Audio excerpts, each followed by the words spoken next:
आप सभी को मेरा प्यार भरा नमस्कार। आशा करता हूँ आप सब बहुत ही अच्छे हैं और अपने ड्रीम के लिए आप हर दिन मेहनत कर रहे हो।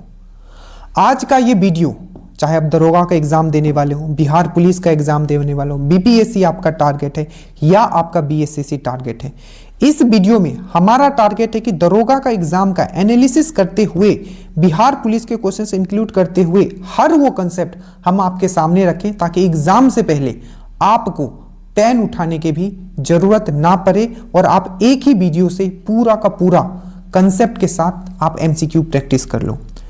अगर आपके अंदर पेशेंस है, मतलब आप बोलते हैं ना, आप बहुत ही पेशेंट रह सकते हो, आपके अंदर मतलब क्षमता है, तो ये वीडियो आपके लिए और सिलेक्शन आपके लिए। स्टार्ट करते हैं। इससे पहले जितने वीडियोस हो चुके हैं आप वो जरूर देख लें।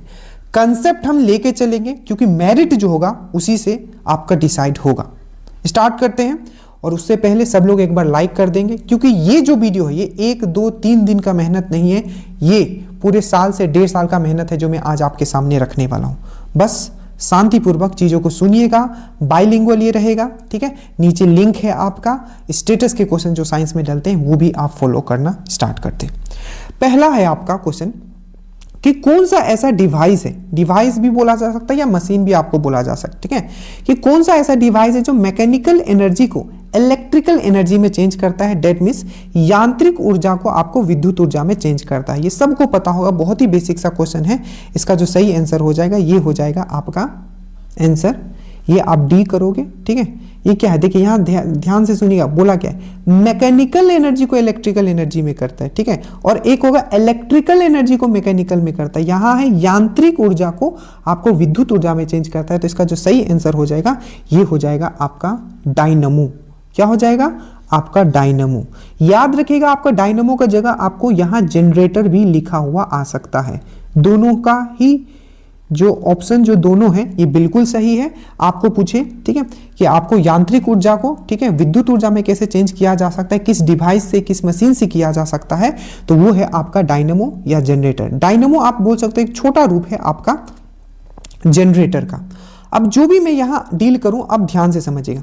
तो पहला हमने ये समझा कि अगर हमको मैकेनिकल एनर्जी को, मैकेनिकल एक बार मैं बता देता हूं, इसको बोला जाता है यांत्रिक ऊर्जा, और इलेक्ट्रिकल मतलब होता है विद्युत ऊर्जा। तो अगर मैकेनिकल एनर्जी को हमें इलेक्ट्रिकल एनर्जी में अगर हमें चेंज करना है, ठीक है, तो इसके लिए हम लोग यूज कर सकते हैं डायनमो, ठीक है, डायनमो आपने पढ़ा होगा, ठीक है, या हम लोग यहां यूज कर सकते हैं जनरेटर, ठीक है। ये चीज आपने समझा, क्या यूज कर सकते हैं, डायनमो या जनरेटर कर सकते हैं। दूसरा हमारा एक क्वेश्चन आता है कि जस्ट इसका उल्टा, इलेक्ट्रिकल एनर्जी को हम लोग मैकेनिकल में कैसे चेंज कर सकते हैं। कुछ इलेक्ट्रिसिटी देंगे तो मैकेनिकल काम होगा, मतलब वो घूमेगा, यांत्रिक काम होगा। तो इसमें जो हम लोग यूज करते हैं ये है आपका मोटर, या आप बोल सकते हो इलेक्ट्रिक मोटर। यहां तक आपने समझा। अब यहां से जो चीजें मैं आपको बता रहा हूं जो आपका मेरिट डिसाइड करने वाला है। पहला क्वेश्चन आपको पूछा जाएगा कि इलेक्ट्रिक मोटर बोले, ठीक है, चाहे हम इलेक्ट्रिक जनरेटर बोले, इसका सिद्धांत क्या है काम करने का। तो ये है आपका विद्युत चुंबकीय प्रेरण, इलेक्ट्रोमैग्नेटिक इंडक्शन। तो ये जो काम करता है ये दोनों किस पे करता है, आप क्लास 11 में आपने पढ़ा होगा, इलेक्ट्रोमैग्नेटिक इंडक्शन, जिसको बोला जाता है आपका विद्युत चुंबकीय प्रेरण, ठीक है। दोनों का सिद्धांत में बताऊंगा अभी क्या क्या होता है, पर मेन जो कंसेप्ट ये जिस पे काम करता है इलेक्ट्रोमैग्नेटिक इंडक्शन, जिसको किसने दिया था, आपको पूछा जाएगा कि विद्युत चुंबकीय प्रेरण किसने दिया था, तो आपको बोलना है इसने दिया था माइकल फैराडे ने दिया था, माइकल फैराडे ने दिया था। अब पहला कंसेप्ट हम लोग देखते हैं किसका, आपका जनरेटर का। तो माइकल फैराडे ने क्या पढ़ा और इलेक्ट्रोमैग्नेटिक इंडक्शन क्या कहता है, वो ये कहता है, ठीक है। पहला हम क्या बोल रहे हैं आपका जनरेटर का, कि जनरेटर में ये बोला जाता है कि कोई भी कंडक्टर है, कोई भी धातु है, ठीक है, मान लीजिए ये फ्लक्स है। फ्लक्स मतलब क्या होगा, फ्लक्स मतलब कुछ नहीं, यहाँ एक मैग्नेट है, मान लीजिए मैग्नेट, यहाँ मान लीजिए कि एक मैग्नेट है, कोई भी मैग्नेट आप मान सकते हो, मैग्नेट से ये फ्लक्स निकल रहा है। फ्लक्स मतलब समझते हो, सिंपल आपका विद्युत चुंबकीय क्षेत्र ये बना रहा है, ठीक है। और इसमें अगर हम लोग कंडक्टर, ध्यान से देना, इसमें अगर कंडक्टर हम लोग क्या करते हैं, चेंज करते रहते हैं, ऐसे ऐसे चेंज करते रहते हैं, मतलब ऊपर नीचे ऊपर नीचे ऊपर नीचे ऊपर नीचे करते रहते हैं। तो उस कंडक्टर में क्या होगा, आपका वोल्टेज डेवलप हो जाएगा। और यही है आपका कंसेप्ट, आपका किसका, आपका जनरेटर का। तो सिंपल याद रखना, जनरेटर का कंसेप्ट ये है कि जब भी, ठीक है, आप फ्लक्स चेंज करो, ठीक है, मतलब जो चुंबकीय फ्लक्स होता है, चुंबकीय आपका जो फ्लक्स होता है उसको चेंज करो, ऐसे ऐसे चेंज करते रहो, ठीक है, या चुंबकीय फ्लक्स तो सीधा है, बस कंडक्टर ऊपर नीचे होता है। जैसे आप देखते हो ना, जनरेटर ऐसे घुमा देते हो तो क्या करता है, घूमते रहता है, ऐसे घूमते रहता है। ये जैसे ही घूमते रहेगा तो ये जो चुंबकीय क्षेत्र है उसको काटेगा, ऐसे काटेगा, ठीक है। और जैसे ही काटेगा इससे क्या डेवलप होगा, वोल्टेज डेवलप होगा, जिसको हम लोग ईएमएफ भी बोला जाता है। और वो ईएमएफ का फॉर्मूला आपको याद रखना है, पूछा जाएगा कि फराडे लॉ के द्वारा जो जनरेटर में जो वोल्टेज डेवलप होता है उसका आपका फॉर्मूला क्या है, सूत्र क्या है, तो आप बोलोगे N D phi by D T. N क्या है, तो ये नंबर ऑफ टर्न्स होता है जो जनरेटर के अंदर होता है, ठीक है। और ये फाई क्या है, तो ये आपका फ्लक्स है। और ये D phi by D T का मतलब क्या होता है, फ्लक्स चेंज हो रहा है टाइम के साथ। तो ये आपको अच्छे से याद रखना है, ये जनरेटर के लिए। तो ये चीज आप समझ गए, ठीक है। दूसरा हम लोग आते हैं, आपका मोटर का सिद्धांत क्या बोलता है। तो मोटर का सिद्धांत ये बोलता है कि whenever A current carrying conductor placed in a magnetic field, मतलब ये बोला क्या है, देखिए यहां जब कंडक्टर था इसमें हमने कोई, मान लीजिए फ्लक्स है, इसमें हमने सीधा एक कंडक्टर लगा दिया, कोई एक धातु लगा दिया और फ्लक्स चेंज हो रहा है, तो इसमें क्या होगा, वोल्टेज डेवलप हो जाएगा। बट मोटर में क्या कहता है कि कोई भी एक कंडक्टर है, ठीक है, जिसमें हमने इलेक्ट्रिसिटी दिया है और उसको हम लोग क्या कर देते हैं, यहां हम चुंबकीय फ्लक्स के बीच में हम लोग रख देते हैं, तो ये क्या करेगा, इस पे एक फोर्स आपका लगेगा। और वो फोर्स का जो फॉर्मूला होता है वो कैसा होता है, तो वो होता है F equal to BIL sine theta. ये दोनों आपको याद रखना। अब इसका मतलब मैं समझाता हूं, इसको इंग्लिश में बोलता हूं, उसको हिंदी में समझाता हूं फिर। व्हेनेवर ए करंट कैरिंग कंडक्टर, मतलब कभी भी कोई भी कंडक्टर, कोई भी धातु जो करंट कैरी कर रहा है, जिसमें करंट जा रहा है, अगर उसको हम चुंबकीय फ्लक्स में रखते हैं तो उस पे एक फोर्स लगेगा और वो फोर्स जो दिया जाता है formula F equal to BIL sine theta से दिया जाता है, याद रखिएगा, ठीक है। और ये B क्या है, ये चुंबकीय मतलब मैग्नेटिक फ्लक्स है, ठीक है, मैग्नेटिक फ्लक्स है, ठीक है। ये बी क्या है, आपका मैग्नेटिज्म को दिखाता है, ठीक है, मैग्नेटिक फील्ड को दिखाता है, आप सिंपल कहोगे तो, ठीक है। आई क्या है, आपका करंट को दिखाता है। और एल क्या है, आपका लेंथ है, कंडक्टर का लेंथ है, ठीक है। और ये साइन थीटा क्या है, तो ये जो एंगल है आपका, ये मैग्नेटिक फील्ड और ये करंट के बीच में है। याद रखिएगा, सबसे ज्यादा फोर्स यहां कब लगेगा, जब साइन 90 होगा। डेट मींस आपका क्या होगा, मैग्नेटिक फील्ड और करंट जब 90 डिग्री बनाएगा तब आपका होगा। तो ये मैक्सिमम कब होगा, 90 डिग्री पे। थोड़ा ये नया हो सकता है आपके लिए, बट मैं आपको फिर से याद दिलाता हूं, यही चीज है जो बिहार पुलिस में आपको लाखों लोगों को पीछे छोड़ने में हेल्प करेगा, दरोगा में आपका मेरिट बनाएगा। तो याद रखिएगा, सबसे पहला कंसेप्ट मैंने आपको समझाया कि जो आपका जो मोटर है, ठीक है, मतलब जो आपका जनरेटर है वो मैकेनिकल एनर्जी को इलेक्ट्रिकल एनर्जी में चेंज करती है। कौन, आपका जनरेटर बोलो या आपका डायनामो बोलो, इसमें आपका वो क्या करते हैं, इलेक्ट्रिसिटी पैदा करती है। तो उसमें वोल्टेज कैसे निकलता है, तो E equal to N D phi by D T. और मोटर के बारे में मैंने क्या बताया कि जब भी कोई करंट कैरिंग कंडक्टर हम लोग चुंबकीय फ्लक्स या मैग्नेटिक फ्लक्स के बीच में रखते हैं तो उसमें एक फोर्स लगेगा जिसके कारण से वो मोटर घूमेगा। और वो जो फोर्स लगेगा वो क्या होगा, F equal to BIL sine theta. B यहाँ क्या है, मैग्नेटिक फ्लक्स है, आई यहाँ आपका मैग्नेटिक फ्लक्स मतलब समझ रहे, चुंबकीय क्षेत्र के बारे में बता रहे हैं, मैग्नेटिक फील्ड के बारे में बता रहा है। तो ये हो गया आपका, ये बी आपका मैग्नेटिक फील्ड है, ठीक है, चुंबकीय क्षेत्र है। आई इक्वल टू करंट है, L equal to length of, ये जो कंडक्टर, ये जो धातु रखे उसका लेंथ है एल, और साइन थीटा है आपका मैग्नेटिक फील्ड और करंट के बीच में एंगल है। और ये मैक्सिमम फोर्स कब लगेगा, जब ये दोनों आपस में 90 डिग्री पे होगा। याद रहा, इतना यहां चीज आपको समझना है। नेक्स्ट चीज आप समझो जो मैं आपको समझा रहा हूं। हमेशा एक क्वेश्चन आपका पूछा जाता है कि जो जनरेटर है, जनरेटर में क्या निकलता है आपका, जनरेटर में आपका क्या निकलता है, तो जनरेटर में आपका निकलता है इलेक्ट्रिसिटी निकलता है। तो आपको पूछा जाता है कि जो जनरेटर जो है, ठीक है, जो आपका जनरेटर जो है आपको किस सिद्धांत पे काम करता है, तो आपको याद रखना है जो जनरेटर जो है आपका फ्लेमिंग राइट हैंड रूल पे काम करता है। ये पूछा गया क्वेश्चन, आप देख लेना दरोगा का उठा के। ऑन विच प्रिंसिपल, आपको पूछा जाता है कि जो आपका करंट का डायरेक्शन आप कैसे निकालोगे जनरेटर का, किस सिद्धांत, कौन सा जो रूल है जो हमें ये बताता है कि जनरेटर में जो इलेक्ट्रिसिटी या करंट प्रोड्यूस हुआ है वो किससे निकालेगा, Fleming left hand rule, Fleming right hand rule, इस तरीके से क्वेश्चन पूछा जाता है। तो आपको बोलना है कि Fleming right hand rule use to see the direction of induced current in generator. मतलब ये है कि जो दो चीज बस आप यहां याद रख लो, ठीक है, अभी डिटेल में नहीं जाएंगे, कि जो हम लोग जनरेटर का जब हम लोग बात करेंगे, ठीक है, यहां इसको मैं मिटा देता हूं, ठीक है, उसके बाद में अब नेक्स्ट क्वेश्चन देखिए। अब जनरेटर, ये तो चीज आप समझ गए ना, ठीक है। अभी नेक्स्ट चीज देखो, जनरेटर वाला बात करते हैं, जैसे यहाँ डायनामो, तो ये जो जनरेटर जो होता है, जनरेटर, ठीक है, जनरेटर में मेनली हमारा फोकस क्या होता है, यहाँ से हमें करंट मिलता है, लगाते हैं ना घर में जनरेटर, ठीक है, करंट निकलता है, तो पूछा जाता है कि करंट जो निकलता है तो करंट का जो डायरेक्शन है हम किस सिद्धांत से हमें पता करते हैं, तो फ्लेमिंग राइट हैंड रूल आपको अच्छे से याद रखना है, फ्लेमिंग राइट हैंड रूल से। फ्लेमिंग राइट हैंड रूल आपको याद रखिएगा, मैं आपको ये पहले भी मैं बता चुका हूं, ठीक है, इमेज दिखा के, अभी मैं बस इतना याद रखना कि फ्लेमिंग राइट हैंड रूल से हम क्या करते हैं, करंट का डायरेक्शन हम लोग पता करते हैं, किसमें, आपका किसमें, जनरेटर में। और वहीं अगर मोटर रहा तो मोटर में मेन फोकस हमारा क्या होता है कि फोर्स कहां कैसे लग रहा है, तो इसमें मोटर में हम लोग क्या देखते हैं, फोर्स देखते हैं, फोर्स याद रखना, फोर्स देखते हैं। तो इसमें हमें जो फोर्स का डायरेक्शन है ये कैसे पता चलता है मोटर में, तो Fleming left hand rule, Fleming left hand rule.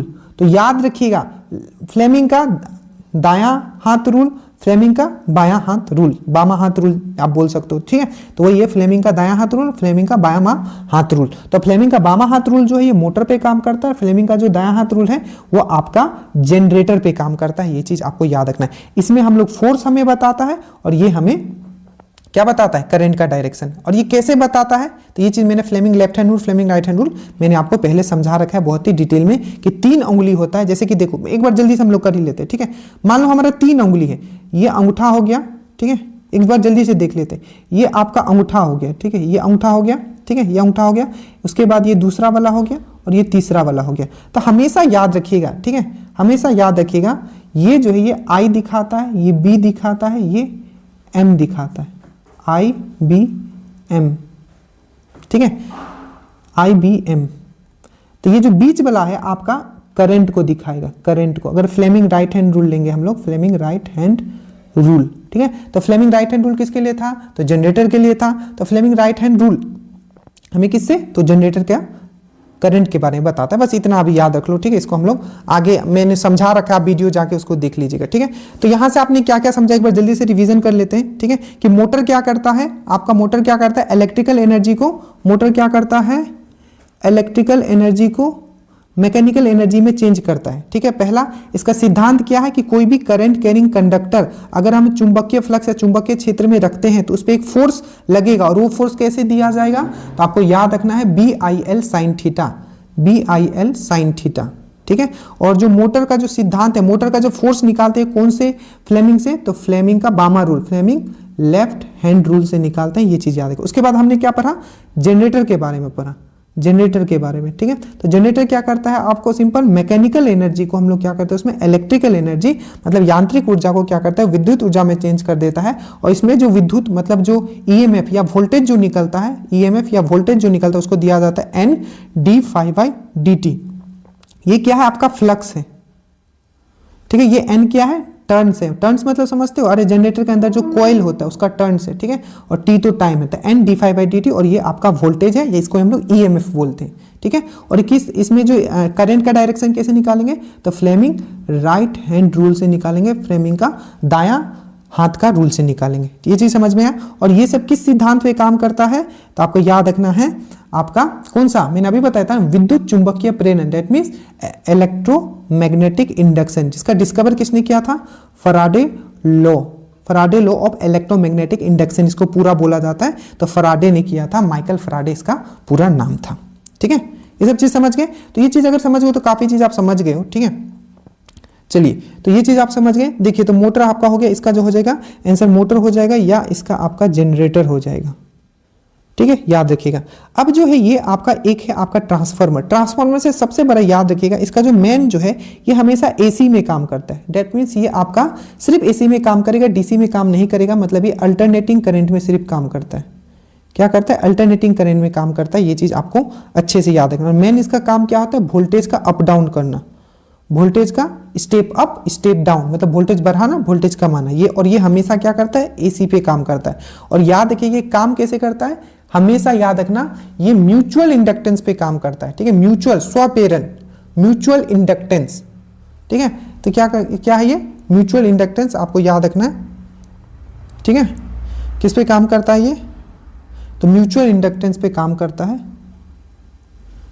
Mutual inductance, ठीक है। म्यूचुअल इंडक्टेंस को क्या बोलते हैं हिंदी में? स्वप्रेरण बोलते हैं। ठीक है, क्या बोलते हैं? पारस्परिक परण बोलते हैं, पारस्परिक परण। ठीक है, अब ये हिंदी में इतना एक्चुअली यूज करना नहीं, आपको डायरेक्टली याद रखना है इसका म्यूचुअल इंडक्टेंस। ठीक है, किस सिद्धांत पे काम करते हैं? म्यूचुअल इंडक्टेंस पे। इसको बोला जाता है पारस्परिक प्रेरण बोला जाता है हिंदी में। ठीक है, पारस्परिक प्रेरण, ये याद रखिएगा। रेक्टिफायर क्या है? तो याद रखिए, एक होता है इन्वर्टर। ठीक है, तो ये क्या करता है? आपका डीसी को एसी में चेंज करता है। जैसे कि आप बैटरी लाते, बोलते हो ना घर में इन्वर्टर लाए हैं, तो क्या करता है वो? डीसी आपका एनर्जी जो है आपका बैटरी में क्या होता है? स्टोर होता है। ठीक है, और फिर डीसी को क्या होता है? फिर से इन्वर्टर के द्वारा क्या होता है? वो एसी में चेंज कर देता है, पूरा आपका घर में लाइट चला जाता है। और याद रखिएगा, आपका जो भी एक इन्वर्टर खरीद के लाते हो उसमें आपका इन्वर्टर तो होता ही है, साथ ही साथ उसमें रेक्टिफायर भी होता है। रेक्टिफायर का काम क्या होता है? तो रेक्टिफायर का काम ये होता है कि जो घर में लाइट आ रहा है तो वो तो एसी आ रहा होगा, तो एसी से रेक्टिफायर क्या करता है? उसको डीसी में कन्वर्ट कर देता है। ठीक है, और फिर से वो बैटरी को चार्ज करता है, क्योंकि बैटरी क्या है? डीसी है। तो याद रखिएगा, इन्वर्टर क्या करता है? डीसी को एसी करता है, डायरेक्ट करंट को अल्टरनेटिंग करंट में ले जाता है आपका इन्वर्टर। ठीक है, और एसी को डीसी में ले जाता है आपका कौन? आपका रेक्टिफायर। आपको याद रखना है। ठीक है, एसी को फिर से डीसी में कौन ले जाता है? आपका रेक्टिफायर। ये सब चीज आपको याद रखना है। ठीक है, तो ये जितना मैंने यहाँ चीज आपको समझाया है, ये आगे आपका काम आएगा जब थोड़ा हम लोग फास्ट करेंगे। ठीक है, उसके बाद आता है यहाँ एल्बर्ट आइंस्टाइन के बारे में। एक क्वेश्चन एक्चुअली ये पूछा था, इसको थोड़ा मैंने चेंज कर दिया कि एल्बर्ट आइंस्टाइन कौन थे? तो याद रखना, ये फिजिसिस्ट थे। कौन थे? फिजिसिस्ट थे, और ये एक जर्मन थे। ठीक है, कौन थे ये? एक फिजिसिस्ट थे, और ये एक जर्मन थे, मतलब जर्मन के रहने वाले थे। और ये क्या थे? एक फिजिसिस्ट थे, मतलब फिजिक्स के बहुत बड़े आपके क्या थे?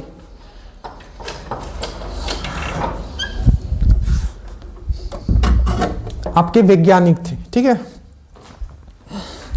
अब देखिए कुछ क्वेश्चन जो एल्बर्ट आइंस्टाइन से बना हुआ है उसको हम लोग सबसे पहले बात करते हैं। सबसे पहला क्वेश्चन जो एल्बर्ट आइंस्टाइन था, ठीक है, सबसे पहले इनको क्वेश्चन बार बार पूछा जाता है कि इनको नोबेल अवार्ड कब मिला था? तो 1921 में इनको नोबेल अवार्ड मिला था। इनका कौन सा सिद्धांत के लिए? तो फोटो इलेक्ट्रिक इफेक्ट के लिए। अच्छे से याद रखना, फोटो इलेक्ट्रिक इफेक्ट। ठीक है, कौन सा?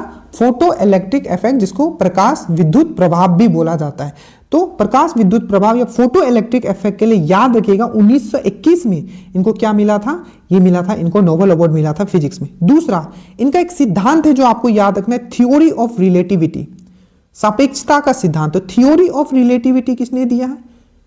तो आपको याद रखना है, सापेक्षता का सिद्धांत जो है अल्बर्ट आइंस्टाइन ने दिया। तीसरा, इनका एक सिद्धांत रखना है कि जो एनर्जी है, ठीक है, उसको मास में कन्वर्ट किया जा सकता है। ठीक है, एनर्जी को हम लोग मास में कन्वर्ट कर सकते हैं, इन्होंने दिया था E = mc²। ये बहुत फेमस, आपने सुना भी होगा। इन्होंने ये बताया, और ये जो सिद्धांत था इनका E = mc², ये सिद्धांत क्या था? लॉ ऑफ कंजर्वेशन को जस्ट उल्टा था। क्योंकि लॉ ऑफ कंजर्वेशन ये बोलता है, वो ये कहता है कि कोई भी एनर्जी को क्या कर सकते हैं हम लोग? डिस्ट्रॉय नहीं कर सकते। ठीक है, क्या कर सकते हैं? डिस्ट्रॉय नहीं कर सकते, बट वो एक फॉर्म से दूसरे फॉर्म में ट्रांसफर हो सकता है, कन्वर्ट नहीं हो सकता है। ठीक है, ट्रांसफर होता है, एक फॉर्म से दूसरे फॉर्म में ट्रांसफर होता है। ठीक है, ये law of conservation of energy या ऊर्जा का संरक्षण का सिद्धांत ये कहता है। बट जो ये वाला था E = mc², याद रखिएगा, बहुत इंपॉर्टेंट है ये। ठीक है, एनर्जी, ऊर्जा, मास। ऊर्जा, एनर्जी मतलब ऊर्जा, और मास मतलब द्रव्यमान।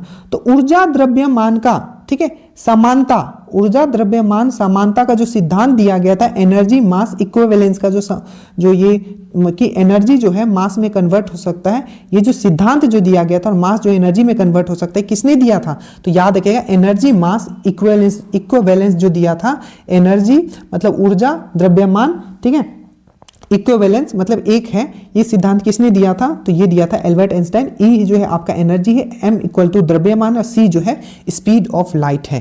तो याद रखिएगा, ये सिद्धांत में किसने दिया था? तो आपका एल्बर्ट आइंस्टाइन ने दिया। ये सिद्धांत किसके अगेंस्ट में था? तो law of conservation of energy, energy के संरक्षण के ऑपोजिट में ये आपका काम करता है। ठीक है, मतलब इनका सिद्धांत ये काम करता है। अब आते हैं हम लोग क्वेश्चन पे। क्वेश्चन में बोला गया है कि एल्बर्ट आइंस्टाइन किससे थे, तो theory of relativity, law of gravitation, quantum of charge, ठीक है, तो किससे रिलेटेड थे, जल्दी से बताइए। तो मैंने अभी बताया, 3 मैंने एक बताया। पहला आपको याद रखना है फोटो इलेक्ट्रिक इफेक्ट, ठीक है, याद रखना है प्रकाश विद्युत प्रभाव, थ्योरी ऑफ रिलेटिविटी, सापेक्षता का सिद्धांत, और ऊर्जा, द्रव्यमान, आपका इक्विवेलेंस जो थ्योरी दिया गया था, वो तीनों याद रखना है, ठीक है। और 1921 में इनको क्या मिला था, आपको थ्योरी, आपका फोटो इलेक्ट्रिक इफेक्ट के लिए इनको नोबेल मिला था, वो भी चीज आपको याद रखना है, ठीक है। तो आइंस्टाइन से अभी इतना याद रखोगे। अभी जो इसमें नेक्स्ट हमको याद, इसका जो आंसर क्या हो जाएगा, इसका आंसर आपका ये हो जाएगा। नेक्स्ट इससे क्वेश्चंस आपके पूछे गए हैं जो मैं अभी आपको एक्सप्लेन कर रहा हूं। लॉ ऑफ प्लेनेटरी मोशन, तो लॉ ऑफ प्लेनेटरी मोशन सबसे पहले किसने दिया था, तो आपको याद रखना ये केपलर ने दिया था। किसने दिया था, लॉ ऑफ प्लेनेटरी मोशन किसने दिया था, केपलर ने दिया था।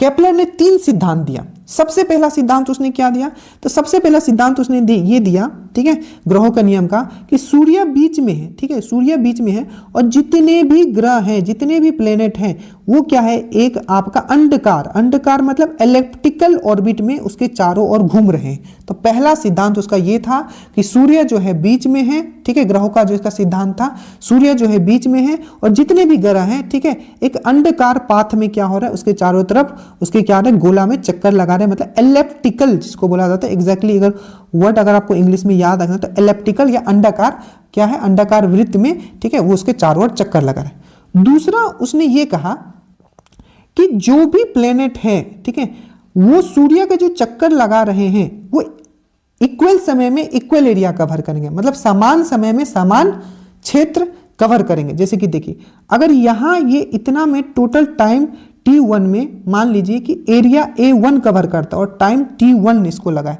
ठीक है, तो अगर यहां भी है, ठीक है, अगर वो टाइम T1 अगर यहां ले रहा है तो यहां जो होगा एरिया भी वो A1 ही होगा, मतलब इक्वल समय में इक्वल एरिया वो कवर करेगा, मतलब सेम समय में सेम क्षेत्रफल वो कवर करेगा, ठीक है।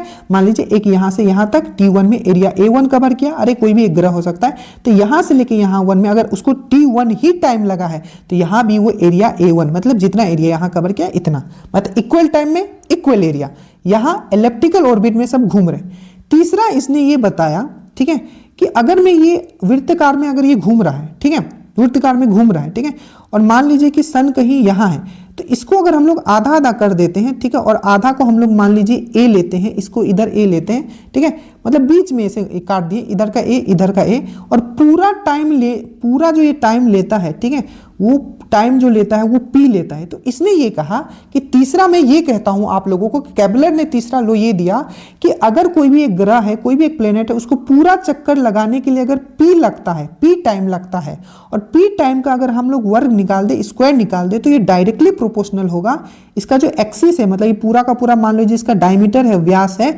तो सेमी मेजर एक्सिस का ये आधा क्यूब हो जाएगा। मतलब सिंपल याद रखो, उसने ये कहा कि जितना टाइम लगेगा इसको एक चक्कर लगाने में, अगर हम उसका स्क्वायर कर देते हैं तो वो डायरेक्टली प्रोपोर्शनल हो जाएगा उसका सेमी मेजर एक्सिस का, या सिंपल भाषा में उसका आधा जो है रेडियस जो है आपका त्रिज्या जो है उसको आधा का क्यूब हो जाएगा। बट वहां हम लोग उसको रेडियस नहीं बोलते हैं, सेमी मेजर एक्सिस हम लोग बोलते हैं, क्योंकि ये पूरा क्या है आपका, ये पूरा वृत्त नहीं है, गोल नहीं है, इसलिए हम लोग डायरेक्टली रेडियस या त्रिज्या नहीं बोल सकते, सेमी मेजर एक्सिस बोलते हैं। सिंपल भाषा में वही त्रिज्या के आप टर्म में समझ सकते हो। तो पहला क्या हुआ, वो अंडाकार में घूमेगा, दूसरा क्या हुआ, इक्वल एरिया इक्वल टाइम में कवर करेगा, और तीसरा जितना समय लेगा अगर उसको हम स्क्वायर कर देते हैं तो डायरेक्टली प्रोपोर्शनल निकल जाएगा उसका हाफ का, रेडियस का या सेमी मेजर एक्सिस का। यही तीनों सिद्धांत घुमा घुमा के आपको पूछा गया है, जो मैंने आपको यहां समझा दिया। ठीक है, ये चीज आपको समझ में आया, तो ये था। अब जो एक और यहां ये इसका तो आंसर आपका, आप ये समझ गए, लॉ ऑफ प्लेनेटरी मोशन समझ गए, ठीक है, आइंस्टाइन का थ्योरी ऑफ रिलेटिविटी इसका आंसर होगा। अब हम लोग पढ़ते हैं लॉ ऑफ ग्रेविटेशन। ठीक है, लॉ ऑफ ग्रेविटेशन का हम लोग बात करते हैं, जो कि आपके लिए बहुत ही इंपॉर्टेंट है और जो आपको याद रखना भी है। ठीक है, चलिए देखिए, अब जो मैं आपको यहां समझा रहा हूं लॉ ऑफ ग्रेविटेशन, ठीक है, एक है universal law of gravitation.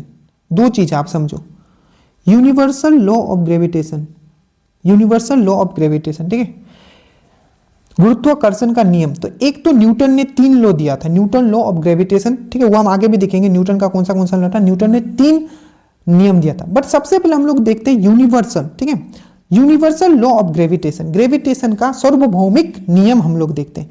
Universal law of gravitation बोलता है कि दुनिया में, इससे बहुत सारे न्यूमेरिकल फॉर्म होते हैं, बस अभी समझ लेना, दुनिया में हर एक बॉडी दूसरे बॉडी को अट्रैक्ट करता है, ठीक है, क्या करता है, दुनिया में हर एक बॉडी दूसरे बॉडी को अट्रैक्ट करता है, और उन दोनों के बीच में जो फोर्स है वो कैसे दिया जाता है, तो वो जो दिया जाता है ये G लिखते हैं, m1 into m2 divided by R square. मतलब मान लो कि ये अर्थ है और ये मार्स है, इन दोनों के बीच में भी फोर्स लग रहा है, और उस फोर्स को जो अगर हम लोग देंगे तो कैसे देंगे, तो ये है G का वैल्यू आपको पता होगा, इसका वैल्यू क्या होता है 6.67 10⁻11 न्यूटन मीटर स्क्वायर पर केजी स्क्वायर। ये बहुत इंपॉर्टेंट है, एकदम सुपर इंपॉर्टेंट, दिमाग में एकदम छाप लेना, ठीक है। तो ये सबसे पहले तो आपको पूछ सकता है कि जी का जो यूनिवर्सल ग्रेविटेशनल कांस्टेंट होता है, सार्वभौमिक नियंत्रक होता है ये, ठीक है, तो जो आपका यूनिवर्सल ग्रेविटेशनल कांस्टेंट है उसका वैल्यू कितना होता है, तो 6.6 10⁻11 न्यूटन मीटर स्क्वायर पर केजी स्क्वायर। ये बहुत बार पूछा जा चुका है, ठीक है, पहली चीज आपने समझा। दूसरा आपने ये समझा कि ये फॉर्मूला आपको याद रखना है, ठीक है, यूनिवर्सल लॉ ऑफ ग्रेविटेशन का, कि ये एक मास है, मतलब एक ये द्रव्यमान है, ये एक द्रव्यमान, मतलब दो बॉडी का है, एक पहला बॉडी, ये दूसरा बॉडी, ये मान लो कि अर्थ है, ये आपका मार्स है, तो दोनों का ये क्या हो गया, बॉडी का मास हो गया, ठीक है, और उसके बाद ये क्या हो गया, दोनों का बीच का आपका डिस्टेंस हो गया। तो एग्जाम में बहुत बार पूछ लिया जाता है कि उसका दोनों का डिस्टेंस को आप डबल कर दोगे तो कितना फोर्स होगा, ठीक है, उसका आधा कर दोगे तो कितना होगा, तो बस डिस्टेंस यहां है, डिस्टेंस क्या है, ये आर जो मैंने लिखा है, इन दोनों के बीच में डिस्टेंस है, अच्छे से याद रखना, यहां से कंफर्म क्वेश्चन आ गया। तो ये है आपका यूनिवर्सल लॉ ऑफ ग्रेविटेशन, ठीक है, याद रहेगा। चलिए, तो ये चीज आपको याद रखना है, ठीक है, और यूनिवर्सल लॉ ऑफ ग्रेविटेशन हमने बात कर लिया, ठीक है, और जो भी यहां था हमने वो सब चीज बात कर लिया है, और केपलर्स लॉ भी हमने बात कर लिया।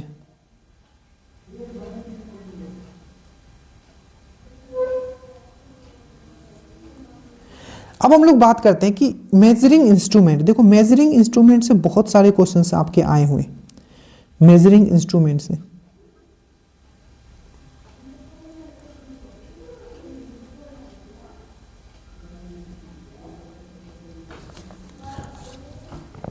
जो मेजरिंग इंस्ट्रूमेंट है, ठीक है, उससे अब हम लोग बात करते हैं कि देखो मेजरिंग इंस्ट्रूमेंट मैंने बिहार पुलिस के लिए बहुत अच्छे से पढ़ा है, कि स्पेशल वीडियो है, ठीक है, तो वो जाके देख लेना, और कोशिश होगा कि पीडीएफ का जो उसका जो ये है वो मैं आपको श्योर सिलेक्शन ग्रुप में मैं आपको डाल दूं। देखिए सबसे पहले कि एम मीटर, मैं यहाँ कंसेप्ट वाला चीज डील करूंगा, ठीक है, याद करने वाला मैं करवा चुका हूं।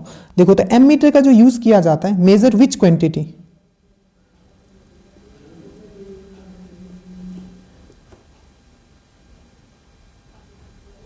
देखिए तो जो देखो जो वोल्टेज जो मेजर किया जाता है वोल्ट मीटर से,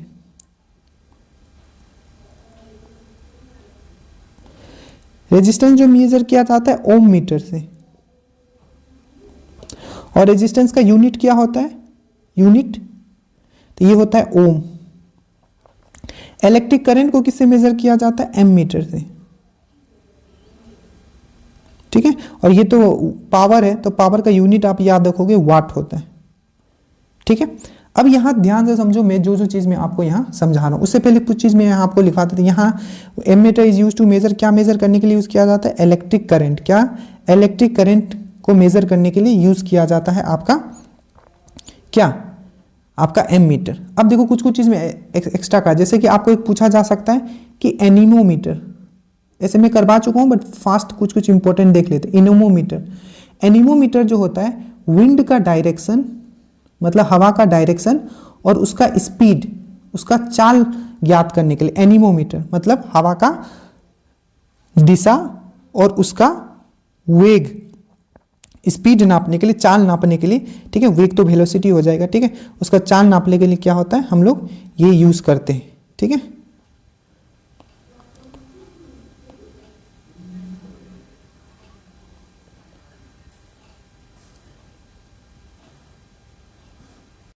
सो एनीमोमीटर से हम लोग क्या करते हैं, विंड के डायरेक्शन और स्पीड उसका देखते हैं। दूसरा आपको याद रखना है, एक है हाइड्रोमीटर, एक है हाइड्रोमीटर, आप सोचते जाओ क्या क्या है, ठीक है, किसका काम। एक है आपका हाइड्रो है ये, ठीक है, और एक है हाइग्रो, एक है हाइग्रोमीटर, ठीक है, एक है आपका, ठीक है, हाइड्रो होगा, एक है आपका पायरोमीटर, ठीक है, एक है आपका पायरोमीटर के बाद एक और आता है आपका एक आता है मैनोमीटर और एक आता है आपका हिप्सोमीटर, ठीक है। तो उसको हम लोग आगे भी देखेंगे, पहले आप अभी यहाँ देखो। सबसे पहले हाइड्रोमीटर का हम लोग बात करते हैं, तो सापेक्ष आपका रिलेटिव डेंसिटी जिसको बोलते हैं, ठीक है, रिलेटिव डेंसिटी क्या नापता है ये आपका, रिलेटिव डेंसिटी नापता है, सापेक्ष घनत्व नापता है आपका, ठीक है। कहाँ गया ये,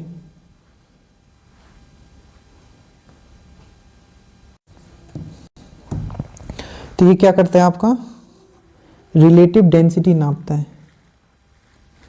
रिलेटिव डेंसिटी आपको अच्छे से याद रखना, क्या करता है, रिलेटिव डेंसिटी मतलब सापेक्ष घनत्व नापता है, ठीक है। और सापेक्ष आर्द्रता कौन नापता है, मतलब रिलेटिव ह्यूमिडिटी कौन नापता है, तो रिलेटिव ह्यूमिडिटी जो होता है, सापेक्ष आर्द्रता जो होता है आपका, ये कौन नापता है, तो आपका हाइग्रोमीटर, और ये क्या है, हाइड्रोमीटर। तो हाइड्रोमीटर रिलेटिव डेंसिटी घनत्व और आपका हाइग्रोमीटर रिलेटिव ह्यूमिडिटी आर्द्रता, ठीक है। और पायरोमीटर जो होता है हाई टेम्परेचर, ठीक है, हाई टेम्परेचर क्या मतलब आपको याद रखना है, पायरोमीटर नॉर्मल टेम्परेचर तो बॉडी का टेम्परेचर हम लोग थर्मोमीटर से नापते हैं, बट हाई टेम्परेचर अगर नापना हो, ठीक है, हाई टेम्परेचर, ठीक है, तो वो जो होगा आपका हाई टेम्परेचर के लिए आपका पायरोमीटर यूज किया जाएगा। आपको अच्छे से याद रखना है, हाई टेम्परेचर के लिए क्या यूज किया जाएगा, आपको पायरोमीटर आपको यूज किया जाएगा, ये भी चीज आपको याद रखना है, ठीक है, याद रहेगा। उसके बाद इसका जो है मेन, अब हम लोग कंसेप्ट पे आते हैं, ठीक है, क्योंकि ये मेजरिंग इंस्ट्रूमेंट वाला हम आपको पहले भी करवा चुके, अब जो मैं समझा रहा हूं उस पर आपको ध्यान देना है। हम एक सर्किट यहाँ ड्रॉ कर रहे हैं, आपको ये कंसेप्ट आपको अच्छे से याद रखना है, ठीक है। सबसे पहले आप याद रखोगे, कभी भी आपका एमीटर जो होगा हमेशा श्रेणी क्रम में लगता है, हमेशा याद रखना, एमीटर जो होता है हमेशा श्रेणी क्रम में लगता है। या मैं अगर फ्यूज अगर लगाऊं, यहाँ मैं अगर फ्यूज भी लगाता हूं तो फ्यूज भी हमेशा श्रेणी क्रम में लगेगा, ठीक है। ये आपका मान लीजिए कोई लोड है, बल्ब हो सकता है, कुछ भी हो सकता है, ठीक है, और ये पूरा का पूरा सर्किट, और जो वोल्ट मीटर होगा वो हमेशा जो होगा आपका पैरेलल में होगा, ठीक है। इसमें बहुत सारे कंसेप्ट है, बट अभी बस इतना याद रखना, जो आपका वोल्ट मीटर होगा हमेशा समांतर दैट मींस पैरेलल में लगाया जाएगा, पैरेलल समांतर श्रेणी में लगाया जाएगा, ठीक है। और जो है आपका समांतर क्रम में ये लगाया जाएगा आपका वोल्ट मीटर, जिसको हम लोग पैरेलल में बोलते हैं। और जो एम मीटर होगा वो हमेशा श्रेणी क्रम दैट मींस आपका सीरीज के फॉर्म में आपका लगाया जाएगा। और जो आपका फ्यूज है ये भी आपका हमेशा सीरीज में लगाया जाता है, ना कि पैरेलल में, मतलब ये श्रेणी क्रम में लगाया जाता है, ना कि समांतर में। तो ये भी सीरीज में लगाया जाता है, एम मीटर भी सीरीज में, फ्यूज भी सीरीज में, और जो वोल्ट मीटर है हमेशा पैरेलल में लगाया जाता है। ये आपका मेंस में क्वेश्चन आ चुका है। अब ध्यान दो, फ्यूज से क्वेश्चन आपको पूछा जाता है, फ्यूज किससे बना होता है, तो लेड, शीशा और टीन से बना होता है। आपको अच्छे से याद रखना है, फ्यूज किससे बना होता है, लेड एंड टीन से।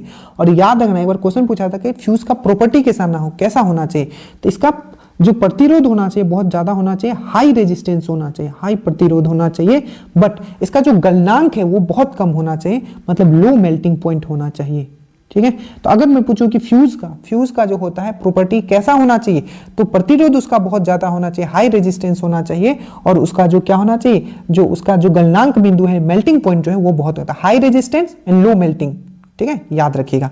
और याद रखिएगा इसमें जो मैं अभी आपको बता रहा हूं हमेशा याद रखना, अगर आपको पूछा गया कि आदर्श दैट मींस आइडियल एमीटर है, आइडियल एमीटर, आदर्श एमीटर है, तो इसमें प्रतिरोध कितना होगा, तो प्रतिरोध इसमें रेजिस्टेंस 0 होगा। ये मैं आइडियल का बात कर रहा हूं, ठीक है, रेजिस्टेंस इसमें 0 होगा। वहीं अगर मैं पैरेलल में ये वोल्ट मीटर का बात करता हूं तो इसका रेजिस्टेंस आपका कितना होता है, तो रेजिस्टेंस आपका याद रखना है आइडियल वोल्ट मीटर का, अगर मैं बोलूं आइडियल वोल्ट मीटर का कितना होता है, तो आदर्श वोल्ट मीटर का कितना होता है आपका रेजिस्टेंस, तो आपका ये इनफाइनाइट होगा, ये इनफाइनाइट होगा, और एम मीटर में ये 0 होगा। ये आदर्श आइडियल वोल्ट मीटर और एम मीटर का मैंने आपको कहानी यहां बताया है, ठीक है, ये याद रहेगा आपको। आगे चले, ठीक है।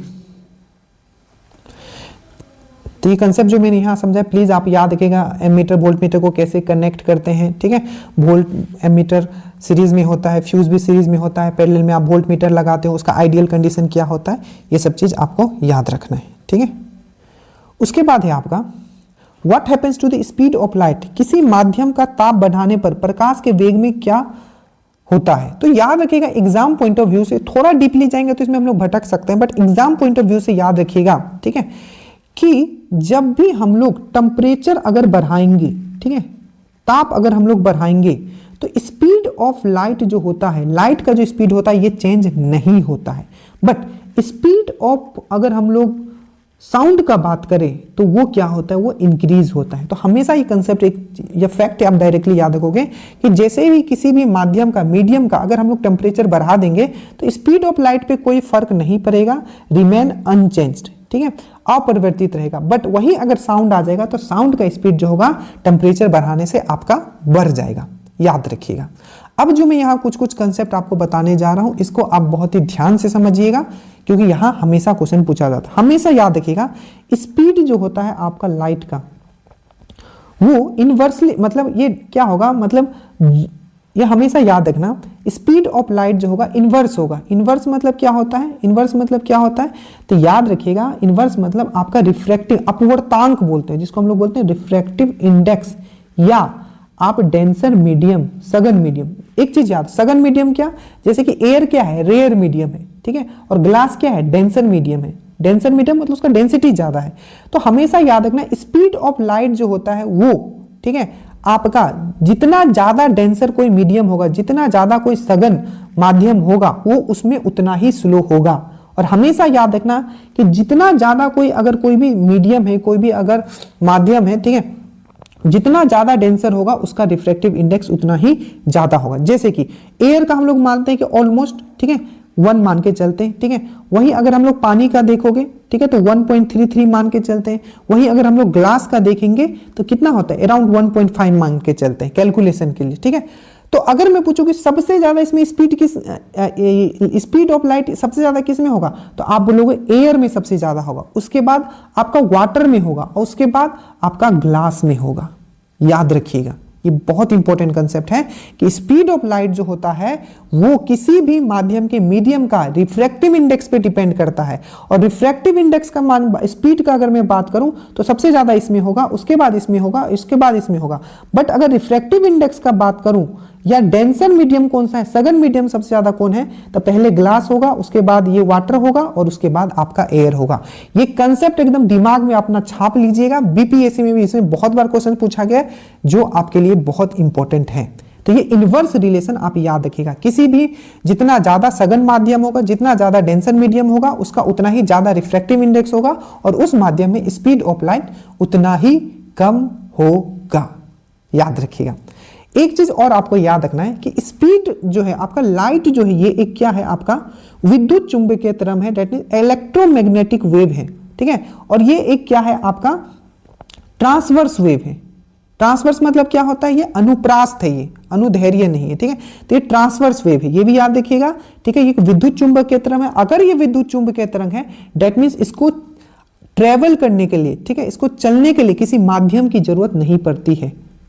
जैसे कि साउंड का अगर हम लोग बात करें तो ये क्या है, विद्युत चुंबकीय तरंग नहीं है ये, ठीक है। और ये क्या होता है, लॉन्गिट्यूडनल वेव होता है। लॉन्गिट्यूडनल मतलब अनुदैर्घ्य तरंग होता है, ये पॉइंट याद रखोगे। और ये एक मैकेनिकल वेव है, यांत्रिक वेव है। क्या है ये, एक यांत्रिक वेव है। तो जो भी यांत्रिक वेव होगा उसको चलने के लिए क्या होगा, किसी माध्यम का जरूरत पड़ेगा। इसीलिए ये क्या होता है, आपको याद रखिएगा कि जो लाइट जो है ये आपका निर्वात में भी गमन कर सकता है, वैक्यूम में भी गमन कर सकता है, ठीक है, याद रखिएगा। बट जो साउंड जो है आपका ये वैक्यूम में गमन नहीं कर सकता है, क्वेश्चन बना हुआ है। ये सबसे ज्यादा इसका स्पीड इसका सॉलिड में होगा, उसके बाद लिक्विड में होगा, और उसके बाद उसका गैस में होगा। मतलब क्या, जितना ज्यादा कोई भी माध्यम डेंस होगा, ठीक है, उसमें उसका स्पीड उतना ही ज्यादा होगा। जस्ट इसका ऑपोजिट है आपका क्या, आपका लाइट। कंसेप्ट एकदम क्लियर रखिएगा, क्योंकि बहुत घुमा के क्वेश्चंस भी उन लोग पूछते हैं, ठीक है। इतना चीज आपको समझ में आया, आगे करते हैं। अब देखो लाइट का अगर हम लोग बात करते हैं तो लाइट का जब बात चलता है तो एक चीज पक्का चलता है कि लाइट जो होता है, ठीक है, लाइट का दो पार्ट होता है, एक ये हो सकता है आपका वेव नेचर शो करे, डेट मीन्स इसका तरंग नेचर ये शो करे, तरंग प्रकृति का शो करे, और दूसरा हो सकता है कण प्रकृति का भी। तो मतलब इसका डुअल नेचर है, ठीक है, मतलब दोहरा नेचर है इसका। तो कण का जो किसने क्वेश्चन ये पूछा था कि किसने ये बताया था कि जो लाइट जो है, प्रकाश जो है, उसका वेव वाला थ्योरी किसने दिया था, तरंग वाला थ्योरी किसने बताया कि उसका तरंग, लाइट का तरंग सिद्धांत किसने दिया था? तो आपको याद रखना ह्यूगेन ने दिया था। इसका नाम था पूरा क्रिश्चियन ह्यूगेन। क्या नाम था? क्रिश्चियन ह्यूगेन। क्या नाम था? क्रिश्चियन ह्यूगेन। ठीक है, याद रखिएगा। और इसका कण का सिद्धांत, प्रकाश का कण का सिद्धांत किसने दिया था? पार्टिकल वाला किसने दिया था? तो ये आपका न्यूटन ने दिया था। ठीक है, कहीं कहीं आइंस्टाइन मिलेगा, बट आप न्यूटन याद रखें एग्जाम पॉइंट ऑफ व्यू से। ठीक है, ये चीज है। और एक पूछा जाता है कि पार्टिकल जो है, ठीक है, इसका दोहरा सिद्धांत किसने दिया था? इसका डुअल नेचर का थ्योरी किसने दिया था? पार्टिकल जो होता है ये दोहरा सिद्धांत देता है। डुअल नेचर ऑफ पार्टिकल ये किसने दिया था? तो डी ब्रोगली ने दिया था। ठीक है, तो याद रखिएगा कि क्रिश्चियन ह्यूगन ने वेव थ्योरी ऑफ लाइट दिया था, ठीक है, न्यूटन ने पार्टिकल थ्योरी ऑफ लाइट दिया था, और डुअल नेचर ऑफ जो पार्टिकल किसने दिया था? तो ये डी ब्रोगली ने दिया था। ये भी चीज, पार्टिकल मतलब कण होता है, वेव मतलब आपका तरंग होता है, लाइट मतलब आपका प्रकाश होता है। ठीक है, चलिए ये चीज आपने समझ लिया। ये सब आपको आगे क्वेश्चंस मिलेगा। ठीक है, तो इस क्वेश्चंस का अगर हम लोग बात करते हैं तो इस क्वेश्चंस का आंसर क्या होगा कि रिमेन अनचेंज होगा। बट अगर यहां साउंड वेव होता तो क्या होता? साउंड का स्पीड बढ़ जाता। ठीक है, अब हम लोग बात करते हैं कि न्यूटन लॉ ऑफ मोशन। अब यहां से भी बहुत क्वेश्चंस पूछे गए हैं, अगर आप पेपर उठा के देखोगे। सबसे पहले तो पूछा गया कि न्यूटन ने कितने लॉ दिए थे। तो सबसे पहले आपको याद रखना है न्यूटन ने टोटल तीन लॉ ऑफ मोशन दिए थे। कितने दिए थे? तीन मोशन लॉ का, तीन मोशन दिए थे आपको। सबसे पहला उसने क्या दिया था? तो सबसे पहला उसने दिया था आपका लॉ ऑफ इनर्शिया के बारे में। आपको एक चीज और याद रखिएगा, ऐसे आगे भी हम लोग डील करेंगे ये। ठीक है, सबसे पहले इन्होंने दिया था लॉ ऑफ इनर्शिया, जड़त्व का नियम। ठीक है, इसको क्या बोला जाता है? जड़त्व का नियम या लॉ ऑफ इनर्शिया। और इसको गैलीलियो लॉ भी आपको पूछा जाएगा कि न्यूटन का ऐसा कौन सा लॉ है जिसको हम लोग गैलीलियो लॉ भी बोला जाते हैं। ठीक है, तो याद रखिएगा लॉ ऑफ इनर्शिया या न्यूटन का जो पहला लॉ है मोशन का, ठीक है, न्यूटन का जो पहला लॉ है आपका गति का, ठीक है, उसको हम लोग गैलीलियो लॉ भी बोलते हैं, क्योंकि गैलीलियो ने ही इसको सबसे पहले इसको निकाला था। तो लॉ ऑफ इनर्शिया बोलो या फर्स्ट लॉ ऑफ मोशन या फर्स्ट लॉ ऑफ, आप इसको गति भी कह सकते हो। तो लॉ ऑफ इनर्शिया या लॉ ऑफ गैलीलियो या law first law of motion या गति का पहला नियम क्या कहता है? वो ये कहता है कि कोई भी बॉडी अगर रेस्ट में है तो वो रेस्ट में ही रहना चाहेगा, और वो कोई बॉडी मोशन में है तो वो मोशन में ही रहना चाहेगा। जिसका एग्जाम्पल, जैसे कि पर्दा में क्या होता है? बहुत गंदा जम जाता है, चाहे तो उसमें हम झाड़ते हैं, मारते हैं कुछ से, तब ना उसमें से गिरता है। तो ये क्या हो गया? ये लॉ ऑफ इनर्शिया का आपका बारे में बताता है। मतलब कोई भी बॉडी अगर रेस्ट में है तो वो रेस्ट में रहना चाहेगा। जैसे हम लोग गाड़ी में जा रहे हैं, सडनली गाड़ी रुकता है तो हम लोग आगे की तरफ झुकते हैं। तो ये क्या है? ये लॉ ऑफ इनर्शिया, जड़त्व का नियम है। ठीक है, और ये जड़त्व का नियम कैसे हुआ? क्योंकि बॉडी जा रहा, सडनली रुक गया तो क्या हो गया? वो आगे की तरफ बढ़ा। तो बॉडी जा रहा था तो उसी पेस में जाना चाहता है वो। ठीक है, तो जो बॉडी है अगर वो चल रहा है तो उसी स्टेज में रहता है, अगर वो रुका हुआ है तो उसी स्टेज में रहना चाहता है, तब तक जब तक उसके ऊपर कोई बाहरी बल ना लगे। यही आपका लॉ ऑफ इनर्शिया है। और याद रखिएगा लॉ ऑफ इनर्शिया का जो मेन फंडामेंटल यूनिट होता है, कार्यात्मक इकाई आप बोल सकते हो, फंडामेंटल यूनिट जो है वो होता है आपका मास। आप बोलोगे कैसे? तो मान लो एक आपका क्या है? एक पत्थर है और एक बहुत बड़ा पत्थर है। ठीक है, दोनों को अगर आप ऊपर चट्टान से आप हाइट से गिराते हो, ठीक है, तो लुढ़कना स्टार्ट करेगा। तो ये छोटा वाला दूर जाएगा, ये बड़ा वाला दूर जाएगा। अगर बहुत हाइट से अगर गिराएंगे तो डेफिनेटली है कि ये बड़ा वाला जाएगा। क्यों? क्योंकि इसमें मास ज्यादा है, तो इसमें इनर्शिया भी ज्यादा होगा। तो याद रखिएगा जिसका मास ज्यादा होगा, जिसका द्रव्यमान ज्यादा होगा, उसमें इनर्शिया भी ज्यादा होगा। इसीलिए आपका जो यूनिट होता है मास का यूनिट तो ये होता है, केजी होता है, वो वाला यूनिट नहीं बोला हूं। इनर्शिया का जो यूनिट होता है, आप बोल सकते हो इनर्शिया का जो फंडामेंटल यूनिट है वो कौन सा है? तो आपका वो क्या है? वो मास है। जिसका जितना ज्यादा मास होगा उसमें उतना ही आपका इनर्शिया होगा। ये चीज आपको याद रखना है। ठीक है, याद रहेगा। और इसी को लॉ ऑफ गैलीलियो भी बोला जाता है। एक बीपीएससी में आपका क्वेश्चन पूछा गया था, आपको याद होगा कि स्पीड को, ठीक है, गति को सबसे पहले किसने आपको परिभाषित किया था, स्पीड को सबसे पहले किसने बताया था, तो ये आपको याद रखना है, गैलीलियो ने ही बताया था। आप यहाँ आप न्यूटन मत मार दीजिएगा, ठीक है। न्यूटन का एक बुक भी था जो पूछा जाता है, प्रिंसिपिया, ठीक है, प्रिंसिपिया आई थिंक एक एग्जाम में पूछा भी था, प्रिंसिपिया नाम था उसका, which book written by Newton, ठीक है। तो आपको याद रखना है, यह आपका एक तो उन्होंने लिखा था फिलोसफिकल ऑफ मैथमेटिक्स और एक उन्होंने प्रिंसिपिया लिखा था, प्रिंसिपिया आता है, देखो इसका नाम है प्रिंसिपिया, प्रिंसिपिया। तो प्रिंसिपिया जो बुक है वो किसने लिखा है, तो याद रखिएगा प्रिंसिपिया बुक इन्होंने लिखा है। तो यहां तो मैंने जड़त्व के बारे में नहीं बताया। एक क्वेश्चन आपका पूछा जाता है कि न्यूटन का किस लॉ से हमें ये पता चलता है, मतलब डेफिनेशन, परिभाषा पता चलता है आपका किसका, फोर्स का। तो फोर्स का जो डेफिनेशन है, फोर्स का क्या है आपका डेफिनेशन है, तो फोर्स का जो डेफिनेशन हमें किससे पता चलता है, तो न्यूटन का फर्स्ट लॉ से हमें फोर्स का डेफिनेशन पता चलता है। अच्छे से याद रखिएगा। बट यही आपको पूछा जाएगा कि जो फोर्स का जो फॉर्मूला है, फोर्स का जो फॉर्मूला है या उसका क्वांटिटेटिव वैल्यू जो है, तो फोर्स का फॉर्मूला, सूत्र या क्वांटिटेटिव वैल्यू किससे पता चलता है, तो न्यूटन का सेकंड लॉ से। न्यूटन का सेकंड लॉ क्या है, force equal to mass into acceleration, ये इसका सेकंड लॉ है, ठीक है, सेकंड लॉ। अच्छे से याद रखना, सब लॉ आपको अच्छे से याद रखना है। पहला लॉ ऑफ इनर्शिया, जिसे हमें फोर्स का परिभाषा मिला, लॉ ऑफ इनर्शिया जिसको गैलीलियो लॉ भी हम लोग बोलते हैं, ठीक है। और तीसरा जो है आपका, इसको याद रखना है कि तीसरा लॉ जो न्यूटन का क्या बोलता है, इक्वल एंड अपोजिट रिएक्शन, मतलब हर एक फोर्स, हर एक बल जो है हमेशा पेयर में लगता है। हमेशा पेयर में लगना मतलब हर एक क्रिया का एक विपरीत क्रिया होता है जो कि उसके अपोजिट डायरेक्शन में लगता है, ठीक है। तो यही इसका तीसरा लॉ बोलता है, इक्वल एंड अपोजिट रिएक्शन। किसी को भी अगर हम दीवार में मारते हैं तो उधर से भी उतना ही फोर्स हमें लगता है। तो ये क्या है, इक्वल एंड अपोजिट रिएक्शन, याद रखिएगा। इसका जो आपको याद रखना है कि जो इसका ये तो इसका दूसरा लॉ था, ये इसका तीसरा लॉ है। तो जो इसका तीसरा लॉ है, ठीक है, जो इसका तीसरा लॉ है, तो तीसरा लॉ पे पूछा जाता है कि कौन सा सिद्धांत से क्वेश्चन आता है, प्रिंसिपल से क्वेश्चन आता है। जैसे कि अब याद रखो, जैसे कि जो आपका जो रॉकेट है किस सिद्धांत पे काम करता है रॉकेट, तो दो सिद्धांत, एक तो न्यूटन का थर्ड लॉ, नीचे एकदम फोर्स से अपना ज्वाला छोड़ता है, ऊपर भागता है, तो थर्ड लॉ पे काम करता है, न्यूटन का थर्ड लॉ पे।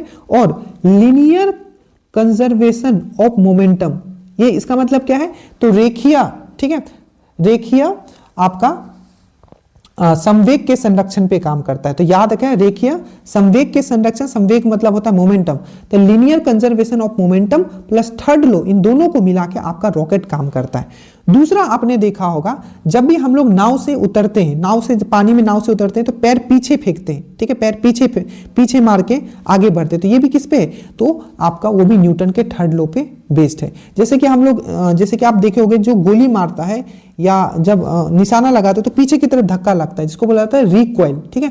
तो वो पीछे धक्का क्यों लगता है, ये सब क्वेश्चन पूछे जाएंगे। तो याद रखना ये भी क्यों होता है, तो न्यूटन के थर्ड लॉ से। सीप से हम लोग जब नीचे उतरते हैं, जहाज से नीचे उतर पीछे धक्का मार देते हैं पैर को, वो क्यों, तो न्यूटन के थर्ड लॉ से। ये सब चीज आपको याद रखना है, ठीक है।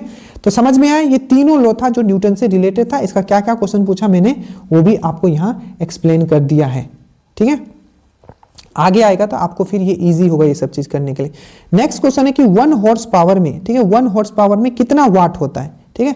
तो यहाँ हम पूरा चीज ही एक बार देख लेंगे क्या क्या क्वेश्चन इससे पूछा गया। तो सबसे पहले 1 हॉर्स पावर है, ठीक है, तो ये होता है 746 वाट होता है। वाट मतलब क्या होता है, तो पावर का जो यूनिट होता है, पावर का जो यूनिट होता है वो होता है आपका वाट। अच्छे से याद रखिएगा। अब याद रखिएगा, पावर को हम लोग VI लिख सकते हैं, ये क्योंकि इस पे न्यूमेरिकल आएगा VI, ठीक है। वोल्टेज और करंट या पावर इक्वल टू हम लोग V²/R भी लिख सकते हैं। ये दोनों फॉर्मूला आप याद रखिएगा, ठीक है, याद रहेगा। तो सबसे पहले हमने लिखा 1 HP इक्वल टू होता है 746 वाट। कितना होता है, 746 आपका वाट होता है। दूसरा आपको याद रखना है कि जैसे हम लोग बोलते हैं कि घर में एक यूनिट, बोलते हैं ना, अरे एक यूनिट का वैल्यू अभी कितना चल रहा है, ठीक है, 5 रुपया 10 रुपया, इस तरीके से बोलते हैं ना। तो 1 यूनिट मतलब क्या होता है, ठीक है, तो ये होता है, आपको याद रखना, ये एनर्जी का यूनिट है, एनर्जी। 1 यूनिट मतलब ये तो पावर था, 1 यूनिट जो घर में हम लोग एनर्जी यूज करते हैं वो होता है 1000 वाट आवर, मतलब 1000 watt hour equal to 1 unit, या इसी को बोला जाता है 1 किलो वाट आवर। तो 1 किलो वाट आवर आपको फॉर्मूला को यूज करके आपको न्यूमेरिकल्स दे सकता है। तो याद रखिएगा 1 यूनिट मतलब होता है, ठीक है, कि 1000, ठीक है, वाट, ठीक है, आवर जब आपका हो जाएगा तो आपका, मान लीजिए इसका मैं कंसेप्ट समझा देता हूं, 2 मिनट दीजिएगा। मान लीजिए एक बल्ब है जो कि आपका 500 का है, 500 वाट का है, ठीक है, 500 वाट का आता नहीं आजकल, बट 500 वाट का है। मान लीजिए आप इसको 2 घंटा जलाएं तो कितना हो जाएगा, 1000 हो जाएगा। 2 घंटा आपने जलाया ना, 2 आवर जलाया तो कितना हो गया, 10, तो क्या हो गया, 1000 वाट आवर, क्योंकि ये आवर भी है, आवर भी लगेगा ना, 5×10 हो गया। तो ये जो 1000 वाट आवर हो गया, यही आपका 1 यूनिट बन जाता है। याद रखिएगा, इस पे आपका न्यूमेरिकल आएगा, मतलब क्वेश्चन आएगा आपको बनाने के लिए, तो यही आपको याद रखना। और याद रखिएगा 1 किलो वाट आवर को, क्योंकि ये एनर्जी है, तो अगर इसको हम लोग जूल में लिखते हैं तो 3.6 इंटू 10⁶ आपका जूल भी होता है। आपको अच्छे से याद रखना है, क्या होता है, 3.6 इंटू आपका 10⁶, इसको जूल भी होता है। और कैलोरी आपने पढ़ा होगा, कैलोरी, हीट क्या है, हीट क्या है, जो आप हीट देखते हो, हीट भी क्या है, वो एक एनर्जी का ही रूप है। हीट क्या है, एक एनर्जी का ही रूप है। और कैलोरी क्या है, हीट को जो हम लोग नापते हैं वो कैलोरी में भी नापते हैं। तो 1 कैलोरी क्या होता है, आपको याद रखना है 4.18 जूल होता है, ठीक है, ये सब याद रखना। ये जूल जो है ऊर्जा का ऐसा यूनिट, आपको पूछा जाएगा, ऐसे तो बहुत सारा हो गया, जैसे कैलोरी भी क्या है आपका एनर्जी का यूनिट है, किलोवाट आवर भी क्या है, एनर्जी का यूनिट है, ऊर्जा का यूनिट है। पर ऐसा यूनिट क्या है आपका, तो आपको याद रखना, ऐसा यूनिट जो है आपका, याद रखिएगा, ऐसा यूनिट जो है वो आपका जूल है। क्या है, किसका, आपका एनर्जी का, ऊर्जा का जो ऐसा यूनिट है वो क्या है, आपका जूल है। तो याद रखिएगा 1 HP = 746 वाट होता है। 1 यूनिट अगर बोला जाए, जो कमर्शियल यूनिट होता है घर वाला, मतलब 1000 वाट आवर या 1 किलो वाट आवर इसको बोल सकते हो। 1 किलो वाट आवर को जूल में अगर बोले तो 3.6 इंटू 10⁶ जूल होता है।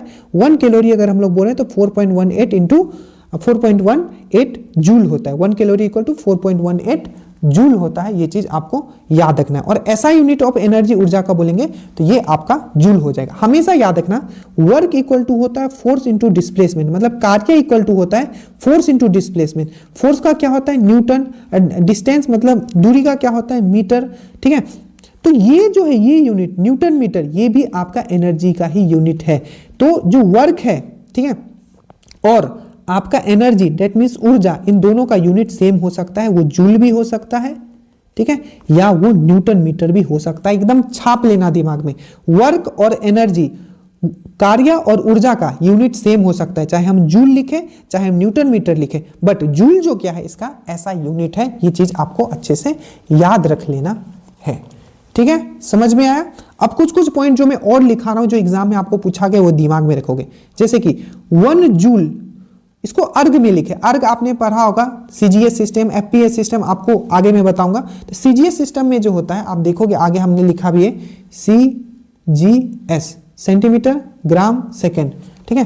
तो आप अलग अलग अभी आप यूनिट देखोगे, तो अगर आप देखोगे तो 1 जूल को आप 10⁷ अर्ग भी लिख सकते हो। अर्ग भी एक क्या है, आपका एनर्जी का यूनिट है। क्या है, एनर्जी का। तो आपको पूछा जाएगा 1 जूल इक्वल टू कितना अर्ग होता है, तो आपको याद रखना है 10⁷ जो है आपका अर्ग होता है। ये चीज आपको याद रखना है। उसके बाद 1 न्यूटन आपने सुना होगा, न्यूटन मतलब फोर्स का यूनिट, बल का यूनिट। तो इसको डायन के फॉर्म में लिख सकते हैं। तो 1 न्यूटन इक्वल टू 10⁵ डायन। ये डायन क्या है, तो डायन भी आपका बल का यूनिट है, फोर्स का यूनिट है। हम आगे देखेंगे ये सब, कौन सा यूनिट कौन सा सिस्टम में कौन सा होता है। बस अभी याद रखो, जूल भी क्या है, एनर्जी का यूनिट है। अर्ग भी क्या है, आपका एनर्जी का यूनिट है। न्यूटन क्या है, फोर्स का, बल का यूनिट है। और डायन भी क्या है, आपका फोर्स का यूनिट है, मतलब बल का यूनिट है। 1 न्यूटन इक्वल टू होता है 10⁵ डायन होता है। ये चीज आपको याद रखना है। उसी प्रकार से एक याद रखना है, 1 बार इक्वल टू होता है आपका 10⁵ पास्कल होता है। 10⁵ पास्कल। ये बार जो है, ये भी आपका एटमॉस्फेरिक प्रेशर, डेट मीन्स वायुमंडलीय दाब का यूनिट है। और पास्कल भी जो है ये आपका यूनिट है। ये भी चीज आपको याद रखिएगा, ठीक है, याद रहेगा। याद रखिएगा, बार हो, पास्कल हो या टोर हो, टोर, ये तीनों, TORR, टोर, पास्कल और ये बार, ये तीनों जो यूनिट है आपका प्रेशर का है, ठीक है, प्रेशर का है। और ये आपका क्या है, आपका या दाब बोल सकते हैं इसको, ठीक है, क्या बोल सकते हैं, प्रेशर या दाब बोल सकते हैं, जो बोलो आप, ठीक है, ये याद रहेगा, ठीक है। और एक आप और याद रख लीजिए, ये था आपका कि 1 टेस्ला। टेस्ला क्या है आपका, टेस्ला क्या है, आपका चुंबकीय फ्लक्स घनत्व, that means magnetic flux density का जो यूनिट होता है चुंबकीय फ्लक्स घनत्व, जिसको हम लोग बोलते हैं मैग्नेटिक फ्लक्स डेंसिटी, इसका यूनिट होता है आपका टेस्ला। और टेस्ला को हम लोग लिख सकते हैं 10⁴ गॉज, GAUSS। तो गॉज भी जो है आपका मैग्नेटिक फ्लक्स डेंसिटी, चुंबकीय फ्लक्स घनत्व का यूनिट है, और टेस्ला भी आपको याद रखें। और पूछा जाएगा कि सिर्फ फ्लक्स का यूनिट क्या होता है, तो ये याद रखना वेबर होता है। ये सब क्वेश्चंस आपके पूछे गए हैं जो अभी रिसेंट जितना भी आपका बिहार में एग्जाम हुआ है, चाहे दरोगा में पहले एग्जाम हुआ था, अभी ये सब क्वेश्चंस आपका आगे MCQ के फॉर्म में भी देखिएगा। आप एक बार पीछे इसको ये करके फिर से रिवीजन कर लीजिएगा, ठीक है। तो यहां पूछा था 1 HP का वैल्यू कितना होता है, तो 746 वाट होता है। ये चीज आपको याद रखना है। अब ये क्वेश्चन बहुत ही सुंदर क्वेश्चन है, ठीक है। इसको मैं बहुत अच्छे से आपको समझाने वाला हूं। हीट का मैं अभी बात कर रहा था, अब देखिए हीट का क्वेश्चन आपका आ गया, ठीक है। एक चीज यहां हम लोग और डील कर लेते हैं, ठीक है। एक बार डिस्टेंस वाला हम लोग डील कर लेते हैं यूनिट का, ठीक है, क्योंकि वो क्वेश्चंस भी पूछे जाते हैं। सबसे पहले पूछा जाता है कि लाइट ईयर जो है किसका यूनिट है, तो याद रखना डिस्टेंस का, दूरी का यूनिट है। किसका? दूरी का यूनिट है। 1 लाइट ईयर इक्वल टू कितना होता है, तो आपको याद रखना है 9.46 इंटू 10⁻12 किलोमीटर होता है। क्या होता है? 1 लाइट ईयर इक्वल टू होता है 9.46 इंटू 10⁻12 किलोमीटर होता है। 9.46 इंटू 10⁻12 किलोमीटर होता है, या इसको ही बोलेंगे 9.46 इंटू 10⁻, इसको किलोमीटर को अगर मीटर में चेंज करेंगे तो 10⁻15 मीटर होता है। 9.46 10⁻12 किलोमीटर या 9.46 10⁻12 मीटर, ये चीज आपको याद रखना है। ये 1 लाइट ईयर का वैल्यू है, ठीक है। उसके बाद आता है 1 पैरासेक। 1 पैरासेक, तो 1 पैरासेक का जो वैल्यू होता है याद रखिएगा 3.26 लाइट ईयर। 3.26 light year 1 पैरासेक। पैरासेक भी किसका यूनिट है, तो याद रखिएगा दूरी का, डिस्टेंस का। 1 पैरासेक इक्वल टू कितना होता है 3.26 लाइट ईयर, या इसी को बोल सकते हैं 3 इंटू 10⁻16 मीटर। याद रखना सबसे बड़ा होता है आपका पैरासेक का वैल्यू, याद रखिएगा 3.26 लाइट ईयर या 3 इंटू 10⁻16 मीटर, ठीक है। और एक होता है आपका एस्ट्रोनॉमिकल यूनिट, ये सबसे छोटा होता है, ये भी दूरी का यूनिट है। ये है 1.4 इंटू 10⁸ किलोमीटर, या इसको आप मीटर में भी लिख सकते हो, 1.4 इंटू 10⁻11 मीटर, ठीक है। तो किलोमीटर में लिख लो 1.4, ये एस्ट्रोनॉमिकल यूनिट है 1.4, ठीक है। ये लाइट ईयर मतलब प्रकाश वर्ष होता है, ठीक है। तो 1 लाइट ईयर का वैल्यू होता है 9.46 10⁻12 किलोमीटर। 1 पैरासेक का वैल्यू होता है 3.26 लाइट ईयर या 3 इंटू 10⁻13, आप कर सकते हो 13 आपका किलोमीटर कर सकते हो, या 10⁻16 आप मीटर कर सकते हो, ठीक है, जो आपको सही लगा। 1 एस्ट्रोनॉमिकल यूनिट इक्वल होता है 1.4 इंटू 10⁸ आपका किलोमीटर। तो ये डिस्टेंस वाला है, एक बार आप जरूर याद रखा कीजिएगा, ये आपका पूछा गया है, ठीक है।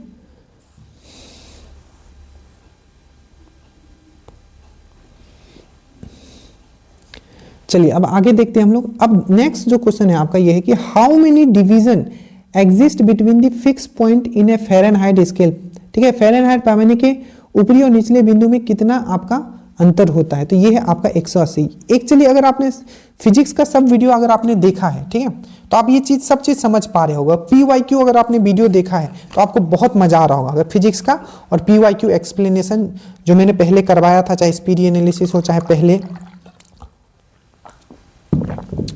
तो आपको बहुत मदद मिल रहा होगा।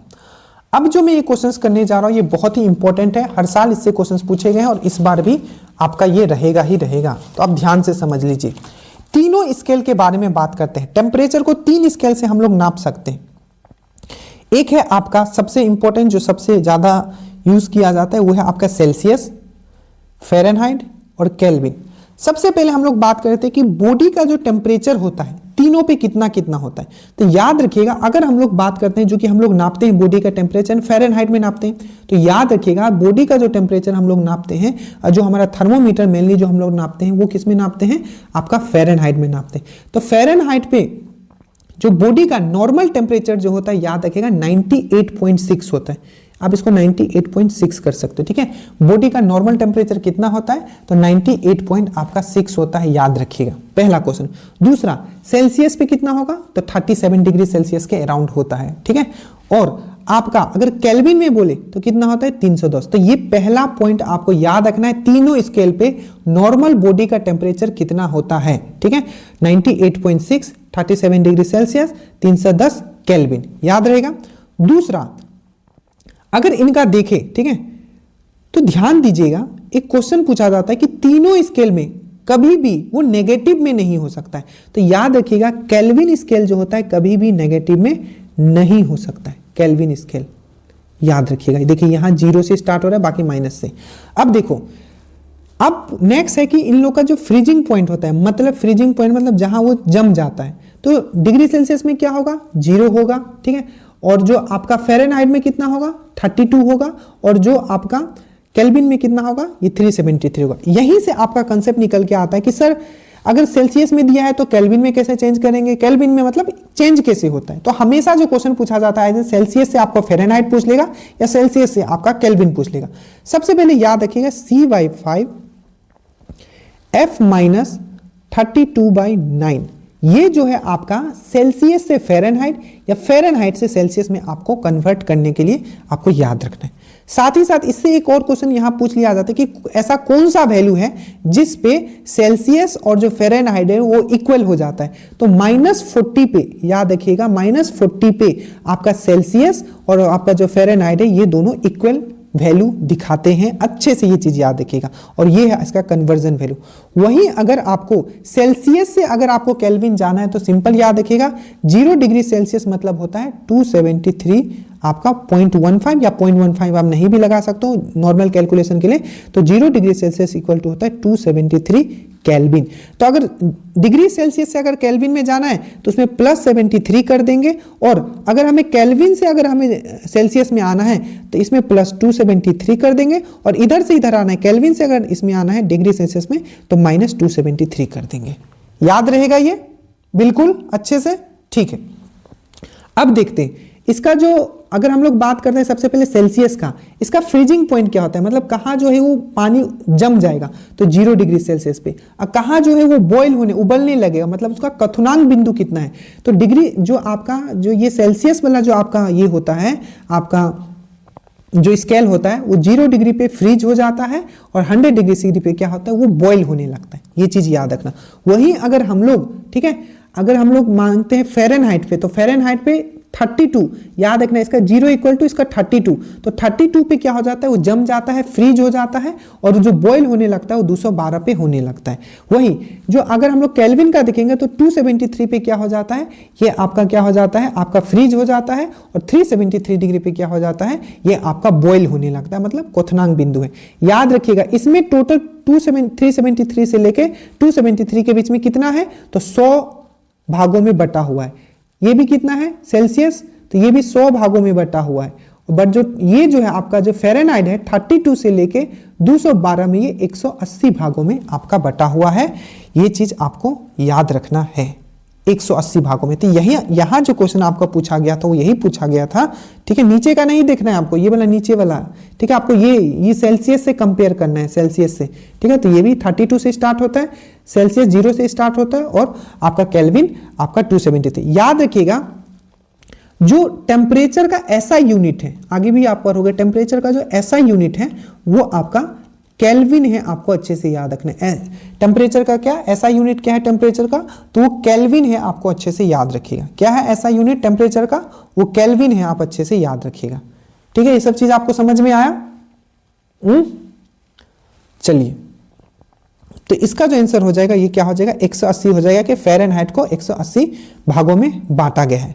और याद रखिएगा जो थर्मामीटर जो मेनली हम लोग देखते हैं वो हम लोग क्या देखते हैं, हम लोग फ़ारेनहाइट में देखते हैं, और हम लोग बोलते हैं ना इतना डिग्री है, 100 पार हो गया, ये हो गया। क्यों? क्योंकि फ़ारेनहाइट में जो नॉर्मल टेम्परेचर होता है 98.6 होता है, याद रखिएगा। केल्विन में याद रखिएगा कभी भी हम लोग डिग्री नहीं लगाते, जैसे सेल्सियस में भी डिग्री लगाते हैं, ठीक है, केल्विन में भी डिग्री लगाते हैं। ये सब चीज आपको याद रखना है, ठीक है। और ऐसा यूनिट क्या होता है टेम्परेचर का, केल्विन होता है। कभी भी केल्विन नेगेटिव में नहीं होता है, ठीक है, याद रखिएगा। अब एक क्वेश्चन आता है कि परम दाब, शून्य टेम्परेचर कितना होता है। और ये शून्य टेम्परेचर क्या होता है, परम शून्य, जिसको बोला जाता है absolute temperature, absolute zero temperature, परम शून्य टेम्परेचर, ठीक है, परम शून्य ताप, परम शून्य ताप या परम शून्य मतलब एब्सोल्यूट जीरो टेम्परेचर। इसमें क्या होता है कि जो आपका केल्विन आपको पूछा जाएगा एब्सोल्यूट जीरो पे केल्विन कितना होगा, तो 0 केल्विन। जो सेल्सियस होगा -273, ठीक है, -273।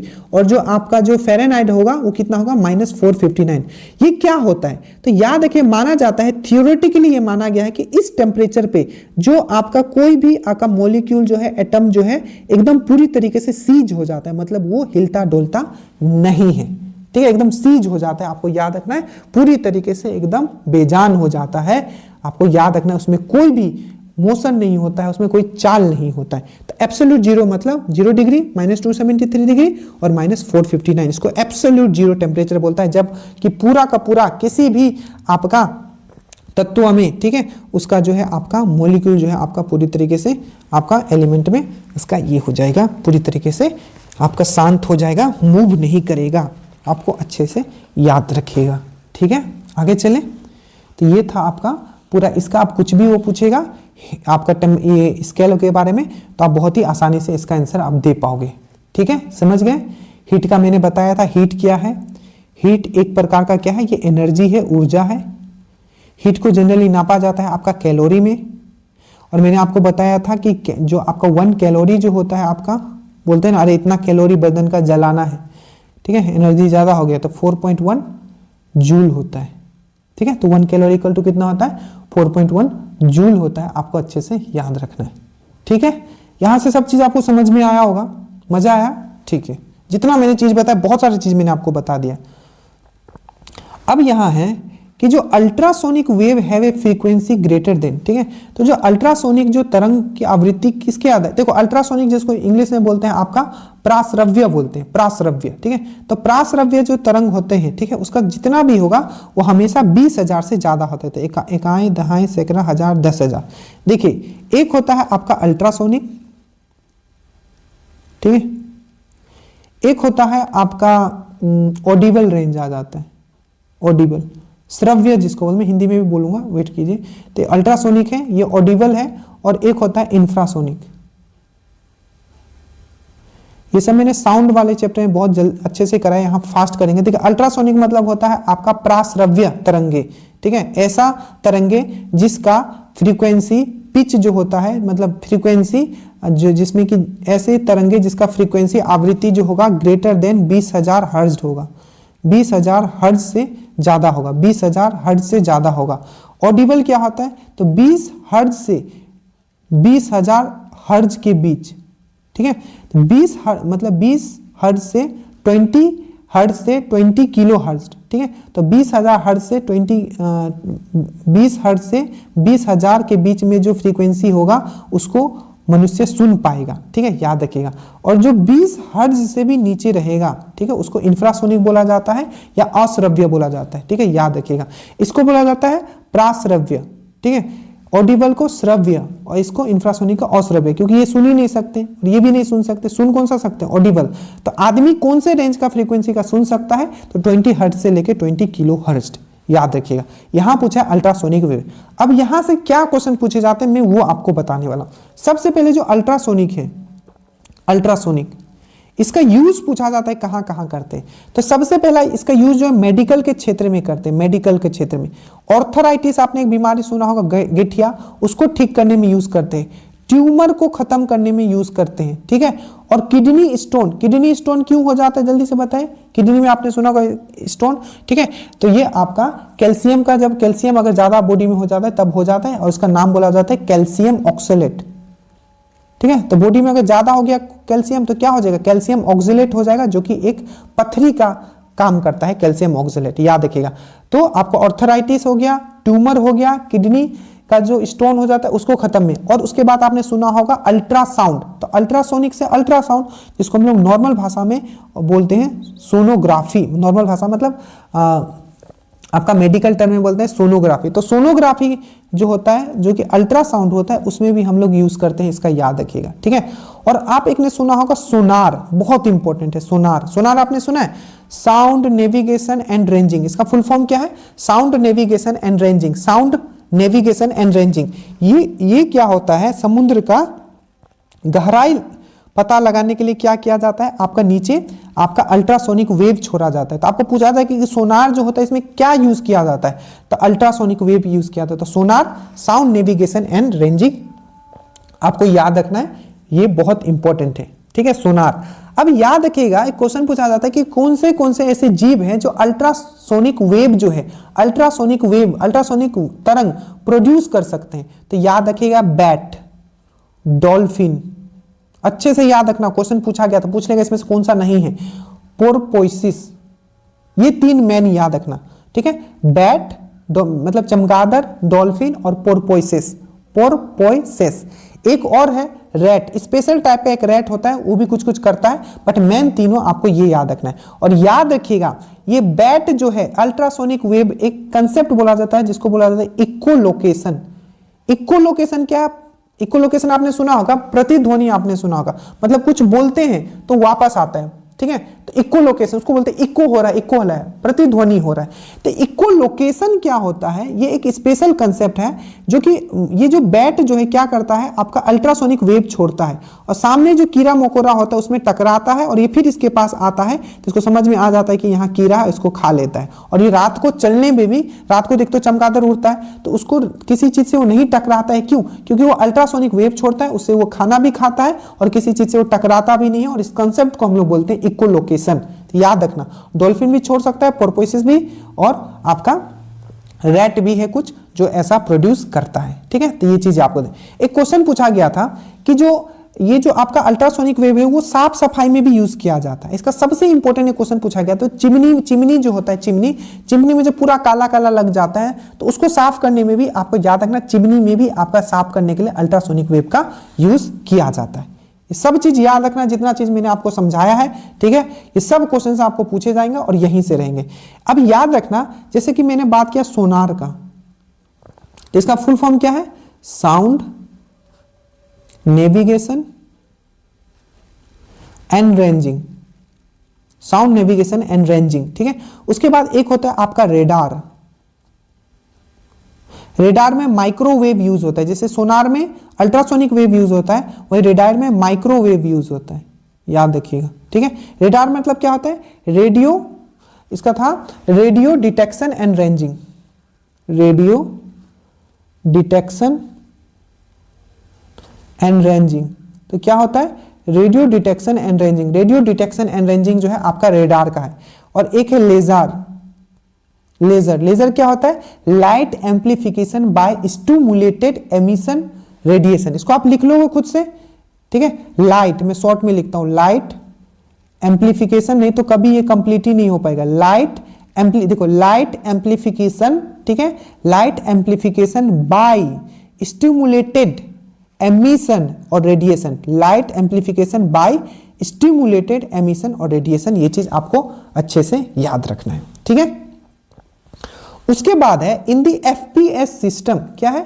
इन the FPS system the unit of mass. देखो 3 तरीके का सिस्टम आपको अभी इस पॉइंट में देखो, एक होता है एफपीएस, एक होता है सीजीएस और एक होता है एमकेएस, और एक तो ऐसा यूनिट सिस्टम है, वो सातों हम लोग यहां देखेंगे। ये वाला ये मेन है जो ऐसा यूनिट होता है, ठीक है, देखेंगे यहां। देखिए तो देखो, अगर हम लोग एफपीएस मतलब फुट पाउंड सेकेंड, तो लेंथ को फुट में नापते हैं, मास को पाउंड में नापते हैं और टाइम को सेकंड में नापते हैं। उसके बाद है सीजीएस। सी मतलब सेंटीमीटर, जी मतलब ग्राम और एस मतलब सेकंड, तो सेंटीमीटर, ग्राम और सेकंड। एमकेएस मीटर, ठीक है, मीटर, किलोग्राम, सेकंड, तो मीटर, किलोग्राम और सेकंड, ठीक है। आपको अच्छे से याद रखिएगा। तो फुट हो गया, पाउंड हो गया, सेकंड हो गया, फुट हो गया। तो एफपीएस सिस्टम ये होगा सीजीएस, सेंटीमीटर, ठीक है, ग्राम और सेकंड, ठीक है। एमकेएस मीटर, किलोग्राम और सेकंड, ये तीनों आपका याद रखना है, ठीक है, याद रहेगा। अब हम लोग बात करते हैं कि हमारे जो फिजिक्स है उसमें हमारा बेसिक जो हमारा है यूनिट कितना दिया हुआ है, फंडामेंटल बेसिक यूनिट कितना दिया हुआ है। तो आपको याद रखना है, टोटल जो बेसिक यूनिट दिया हुआ है वो टोटल 7 दिया हुआ है। पहला है आपका लेंथ मतलब लंबाई, दूसरा है आपको पूछा जाएगा कि हमारा बेसिक यूनिट कितना है, हमारा जो बेसिक यूनिट कितना दिया है, ठीक है, जो मूल इकाई है हमारा कितना है, तो 7 हमारा मूल इकाई है, मूल इकाई है, बेस ऐसा यूनिट है, ठीक है। देखो तो लेंथ मतलब लंबाई, मास मतलब द्रव्यमान, टाइम मतलब समय, अमाउंट मतलब अमाउंट ऑफ मास मतलब सब्सटेंस, पदार्थ का जो मात्रा है उसको हम लोग बोलते हैं अमाउंट ऑफ मास। टेम्परेचर हो गया, ठीक है, इलेक्ट्रिक करंट हो गया, ल्यूमिनस इंटेंसिटी। ये मेन 7 है जो आपको ऐसा यूनिट का याद रखना है। ये सब ऐसा यूनिट है। लेंथ को हम लोग मीटर में नापते हैं, मास को किलोग्राम में, टाइम को सेकंड में, अमाउंट ऑफ सब्सटेंस या पदार्थ का जो मात्रा होता है उसको मोल में नापते हैं, टेम्परेचर को केल्विन में नापते हैं, इलेक्ट्रिक करंट को एम्पियर में, ल्यूमिनस इंटेंसिटी को कैंडेला में। ये एम है, ये केजी लिखते हैं केजी, ये एस को सेकेंड, मोल को एमओएल, केल्विन को के, एएमपी और ये सीडी याद रखना। इसीलिए मैं बोल रहा था कि टेम्परेचर का ऐसा यूनिट जो होता है वो केल्विन होता है। तो अब कुछ भी पूछे आपको कंफर्म रहेगा, चाहे वो आपका पूछ ले कि कितना फंडामेंटल यूनिट है, कितना बेसिक इकाई है, तो आप बोलोगे 7 है। कौन सा है? ये है। उसका यूनिट क्या है? ये है। ठीक है, चलिए उसके बाद है आपका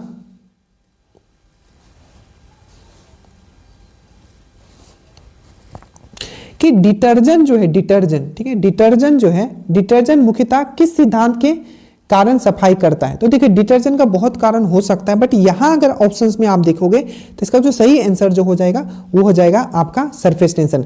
एक वर्ड में अगर पूछो कि पृष्ठ तनाव क्या होता है, तो सिंपल याद रखना, जो तरल पदार्थ होता है, जो आपका पानी है, पानी का जो एक बूंद है, वो सबसे क्या करेगा, हर एक मॉलिक्यूल, हर एक अणु पानी का वो कोशिश करेगा कि छोटा से छोटा वो अपना एरिया रखे। जितना वो छोटा एरिया रखेगा वो उतना ही स्टेबल होगा।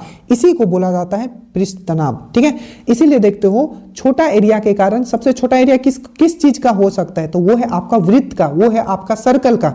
इसीलिए हर जो पानी का जो बूंद होता है वो क्या होता है, सर्कल के फॉर्म में होता है। इसलिए क्वेश्चन बहुत बार आपको पूछा जाता है। आप देखिए क्विक क्वेश्चंस देखिए। सबसे पहला आपको पता होना चाहिए कि सरफेस टेंशन मतलब क्या होता है, पृष्ठ तनाव में क्या होता है। तो ये होता है फोर्स बाय लेंथ। क्या होता है? Force by length. इसका यूनिट क्या होता है? तो न्यूटन मीटर। तो अगर मैं बोलूं कि फोर्स जो आपका जो ये है सरफेस टेंशन है, पृष्ठ तनाव है, उसका यूनिट क्या है, तो आप बोलोगे न्यूटन पर मीटर। दूसरा अगर मैं आपको पूछूंगा, अब क्वेश्चंस के फॉर्म में अगर मैं बात करूं कि जो रेन होता है, रेन ड्रॉप मतलब बारिश का पानी गोल क्यों होता है, तो आप बोलोगे सरफेस टेंशन। क्योंकि सिंपल वर्ड में दिमाग में डाल लो कि सरफेस टेंशन, पृष्ठ तनाव यह कहता है, या पृष्ठ तनाव एक प्रॉपर्टी है तरल पदार्थ का, जिसमें कि पानी का हर एक मॉलिक्यूल कोशिश करता है कि एकदम कम से कम एरिया ले, इसीलिए वो गोल बन जाता है। इसी कारण रेन ड्रॉप आपको याद रखना है, गोल होता है। दूसरा कारण आपको दूसरा आपको याद रखना है, सरफेस टेंशन से आपको याद रखना है कि जब भी हम लोग ब्रश उरस जो होता है पानी में भिजा देते हैं और फिर बाहर निकलते तो आपस में वो चिपका हुआ रहता है। क्यों रहता है? तो ये भी आपका सरफेस टेंशन के कारण ही रहता है। और इसमें जो मेन प्रॉपर्टी काम करता है वो संजक बल। सरफेस टेंशन के अंदर भी कोएसिव फोर्स। कोएसिव फोर्स क्या था? संजक बल। मतलब पानी और पानी के बीच में जो लगेगा वो संजक बल, कोएसिव फोर्स। ठीक है, और पानी और मान लीजिए कोई काट के बीच में जो बल लग रहा है वो क्या? Adhesive force. एडेसिव, ये कोहेसिव और ये एडेसिव मतलब असंजक बल। तो याद रखना, सेम चीज के मॉलिक्यूल के बीच में जो लगता है वो संजक बल लगता है। ठीक है, तो भीगा हुआ जो हम लोग ब्रश निकालते हैं बाहर तो चिपका हुआ रहता है, ड्यू टू सरफेस टेंशन ही रहता है। और याद रखिएगा, अगर हम लोग टेम्परेचर किसी भी चीज का बढ़ाते हैं, ठीक है, किसी भी चीज का अगर हम लोग टेम्परेचर बढ़ाते हैं, ठीक है, उससे एक क्वेश्चन अगर आपको याद हो, मैंने आपको पहले भी बताया था, ठीक है, कि किसी भी चीज का अगर हम लोग टेम्परेचर बढ़ाते हैं तो सरफेस टेंशन उसका क्या होगा? पृष्ठ तनाव क्या होगा? घटेगा। टेम्परेचर बढ़ाएंगे तो क्या होगा? पृष्ठ तनाव घटेगा। इसीलिए आपको याद रखना है कि जब गर्म सूप पीते हैं, आपने सुना होगा सूप, तो जब हम लोग गर्म सूप पीते हैं तो वो क्या लगता है? हमें बहुत ही टेस्टी लगता है। क्यों हमें टेस्टी लगता है? क्योंकि सिंपल है, अगर आपका जीभ है, जीभ पे अगर सूप अगर ठंडा डालोगे तो सूप ठंडा डालोगे तो क्या हो जाएगा? तो गोल गोल रहेगा, आपका जीभ पे पूरा पसरेगा नहीं। बट जैसे ही गर्म कर देंगे तो ये गोल गोल बनने का जो प्रॉपर्टी है, गोल गोल नहीं बनेगा, ये क्या हो जाएगा? ये पूरी आपके जीभ पे फैल जाएगा। ठीक है, सरफेस टेंशन कम हो जाएगा। सरफेस टेंशन मतलब फिर से दिमाग में वही आएगा अपना, ये तरल पदार्थ का प्रॉपर्टी है कि वो गोल बनने का कोशिश करेगा, छोटा से छोटा एरिया लेने का। तो याद रखिएगा, टेम्परेचर बढ़ाएंगे तो सरफेस टेंशन घटेगा। इसलिए जो आपका जो भी चीज हो जो गर्म, जैसे कि सूप गर्म पीते हैं तो क्या लगता है? बहुत ही टेस्टी लगता है। उसी प्रकार से आपने देखा होगा किरोसिन, हम लोग क्या करते हैं? किरासन डाल देते हैं। बहुत दिन से जो पानी जमा रहता है उस पर किरासन डाल देते हैं। क्योंकि जब पानी जम जाता है तो क्या होता है, उसमें क्या होता है, आपका बहुत सारा मच्छर जम जाता है। तो किरासन जैसे ही डालते हैं तो मच्छर जो होता है, मच्छर का जो लार्वा होता है या बोल सकते हो उसका जो अंडा होता है वो डूब के मर जाता है। क्योंकि ये जो है ना, ये जो है आपका क्या कर लेता है, इस तरीके से क्या कर लेता है, संजक बल गोल गोल करके क्या होता है, संजक बल के कारण ये आपस में एक लेयर बना देता है। तो जैसे ही इसमें डालोगे क्या कर देगा, ये फैल जाएगा, ये गोल गोल रहेगा, ये फैल जाएगा इस तरीके से, जिससे क्या हो जाएगा, किरासन डालने से भी क्या होगा, आपका सरफेस टेंशन कम हो जाएगा। जैसे सरफेस टेंशन कम होगा ये सब अंडा डूब के मर जाएगा। तो याद रखिएगा, किरासन डालने से सरफेस टेंशन कम हो गया, टेम्परेचर डालने से इंक्रीज करने से भी सरफेस टेंशन कम हो गया, जिसके कारण सूप आपको बहुत ही अच्छा लगने लग गया। उसी प्रकार से डिटर्जेंट या सोप हम लोग यूज करते हैं तो ये भी सरफेस टेंशन को कम कर देता है, जिसके कारण पानी पूरी तरीके से क्या होता है, आपका क्लॉथ में, कपड़ा में घुस जाता है और फिर वो डर्ट लेके, गंदगी लेके बाहर निकल जाता है। तो डिटर्जेंट और सोप भी क्या करता है, सरफेस टेंशन का यहाँ फेनोमेना आता है, जिससे वो क्या करता है, आपका कपड़ा को आपको साफ करता है।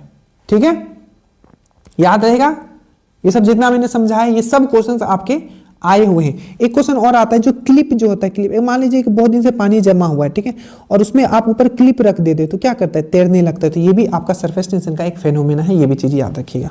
ठीक है, तो सरफेस टेंशन से पूरा का पूरा जो चीज था आपको यहाँ। अब देखो, अगर आप पूरा बिहार दरोगा का अगर आप पेपर देखते हो, ठीक है, तो 2-3 कंसेप्ट है जो आपको पता होना चाहिए। एक तो आपने सरफेस टेंशन से क्वेश्चन आपने देखा होगा पृष्ठ तनाव से। दूसरा जो आता है, एक कंसेप्ट आता है विस्कोसिटी, श्यानता जिसको बोला जाता है, विस्कोसिटी। अगर आपने ESI का मेंस का भी पेपर आपने उठाया हुआ तो क्वेश्चन पूछ लिया था कि जो मान लीजिए हनी है, ठीक है, हनी है, उसके बाद मिल्क है, मतलब दूध है, उसके बाद पानी है, उसके बाद ब्लड है, मतलब ब्लड मतलब खून है, पानी है, दूध है और हनी है, मतलब शहद है। तो इसमें सबसे ज्यादा विस्कोसिटी किसका है, तो ये है आपका हनी का है। विस्कोसिटी और श्यानता का मतलब बस इतना समझिए, ठीक है, कि मेनली ये आपका गैस और लिक्विड में देखा जाता है। मतलब आपका गैस और लिक्विड मतलब तरल पदार्थ।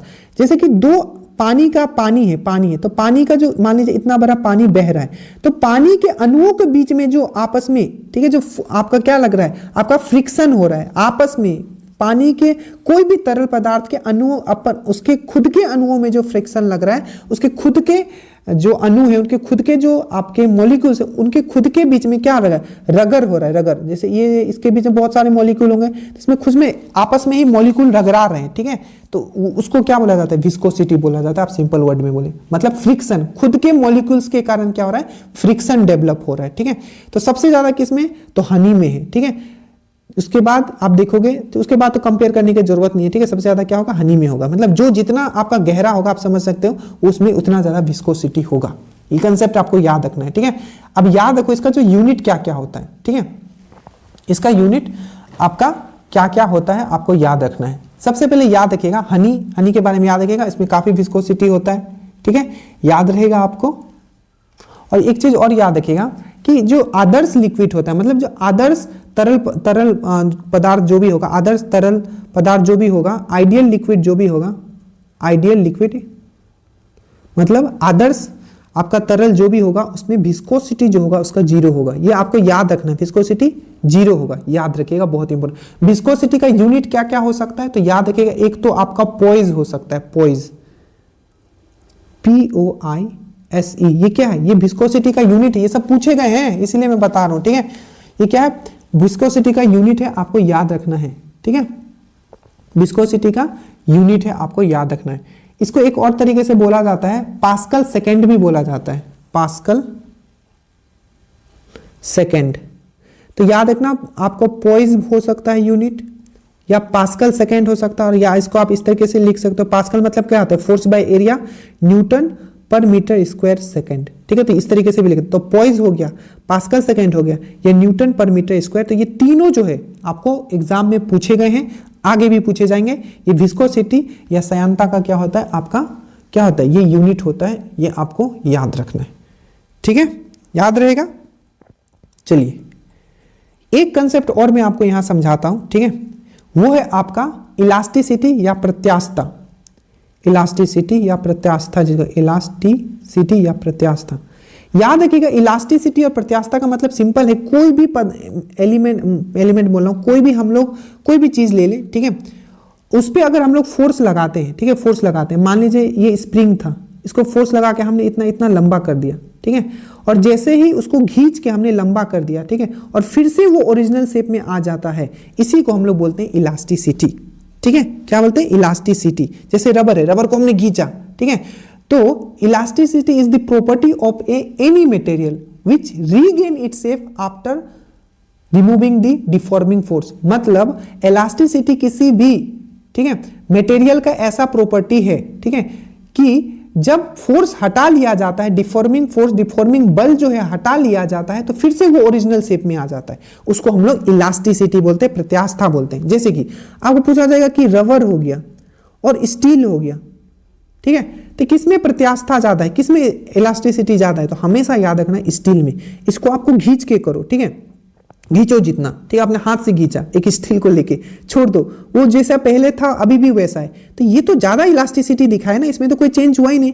बट रबर को आपने बहुत खींचा, बहुत इतना खींच दिया एकदम, ठीक है, तो खींचने के बाद फिर से आपने छोड़ा, तो इसमें थोड़ा लंबाई बढ़ जाएगा, बट स्टील में लंबाई नहीं बढ़ेगा। तो इसका इलास्टिक प्रॉपर्टी बहुत ज्यादा है, आपको अच्छे से याद रखना। इलास्टिसिटी मतलब यही होता है कि फोर्स हटाने के बाद वो मटेरियल अपना ओरिजिनल शेप में आ जाता है। जो जितना ज्यादा ओरिजिनल शेप में आएगा, ठीक है, वो उसमें उतना इलास्टिसिटी ज्यादा होगा। तो अगर मैं बोलूं रबर और स्टील में से किसका इलास्टिसिटी ज्यादा है, तो आप बोलोगे स्टील का ज्यादा है, ठीक है।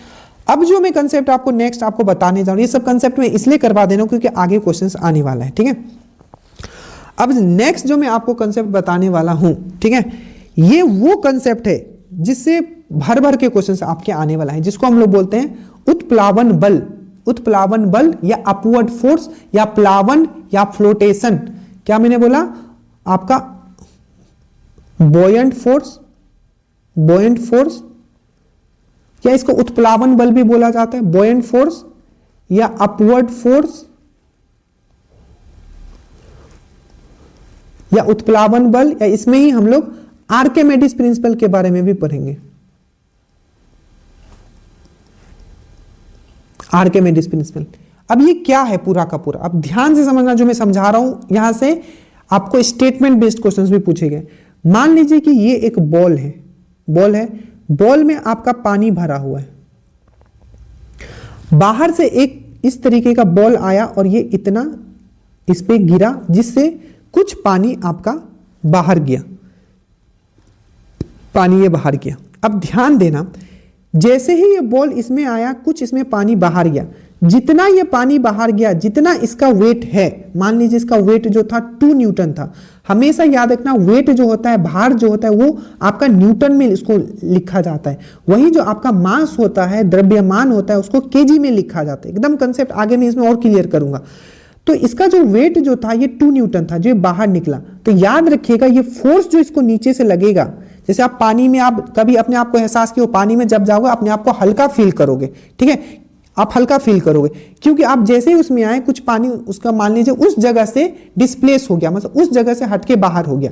उसी चीज को हम लोग यूज यहां कर रहे हैं, तो याद रखना आप पे भी क्या लगता है, आप क्यों हल्का फील करते हो, क्योंकि नीचे से आपका एक फोर्स लगता है, ठीक है। अब देखो, अब ये फोर्स कितना होगा, तो जितना पानी ये बाहर निकाला है, मान लीजिए 2 न्यूटन निकाला है, इसका वेट का कितना था, इसका 2 न्यूटन था, तो ये 2 न्यूटन ही फोर्स इसको लगेगा।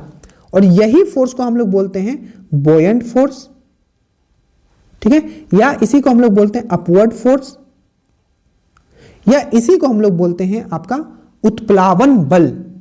तो ये चीज समझ में आया, और इसी चीज को हम लोग ने आर्किमिडीज प्रिंसिपल का नाम दिया है। तो आपको ध्यान रखना है कि जब भी इस टाइप के क्वेश्चंस आएंगे तो एक कंसेप्ट याद रखना कि किसी भी पानी में अगर कोई एक बॉल गिरता है, ठीक है, तो उस पर कितना बल लगेगा, उतना ही बल लगेगा जितना उसने पानी बाहर फेंका है, ठीक है। उससे मतलब नहीं है कि ये बॉल का मास कितना है, मतलब इसका वेट कितना या मास कितना है, तो किस पे ये डिपेंड नहीं करेगा। ये फोर्स जो लग रहा है, सबसे पहले इसका मास पे डिपेंड नहीं करेगा, या बोल सकते हो वेट पे डिपेंड नहीं करेगा। देखो, मास एंड वेट में बस इतना डिफरेंट है कि मास में जब हम g मल्टीप्लाई कर देंगे गुरुत्वाकर्षण त्वरण, तो वो वेट में डिवाइड हो जाएगा। तो ये सबसे पहले ये जो आपका बॉल है, ठीक है, ये जो नीचे से बल जो लग रहा है, ये किस पे डिपेंड नहीं करेगा, बॉयंट फोर्स किस पे डिपेंड नहीं करेगा, आपका ये जो बॉल है, बॉल का वेट पे डिपेंड नहीं करेगा। डिपेंड किस पे करेगा? जितना उसने पानी निकाला है, पहला पॉइंट। दूसरा आपको याद रखना है, पहले तो वो बॉल का वेट पे डिपेंड नहीं करेगा, ठीक है, और ना ही आपका इसका डेंसिटी पे डिपेंड करेगा, बॉल का डेंसिटी कितना है। डिपेंड किस पे करेगा? सबसे पहले कि कितना उसने बाहर पानी निकाला है उस पे डिपेंड करेगा, ठीक है, याद रखिएगा।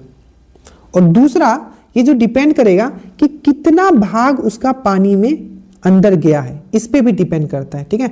आर्किमिडीज प्रिंसिपल के बारे में समझा रहा हूं। सबसे पहले कितना भाग इसका अंदर पानी में गया है, क्योंकि देखो जितना भाग जाएगा, ठीक है, तो सिंपल है, जितना ज्यादा भाग जाएगा उतना वो ज्यादा पानी निकालेगा। दैट मीन्स जितना भाग गया है उसके आयतन पे डिपेंड करेगा, वॉल्यूम पे डिपेंड करेगा, सबमर्ज्ड पार्ट मतलब कितना भाग वो पानी के अंदर गया है उस पे डिपेंड करेगा।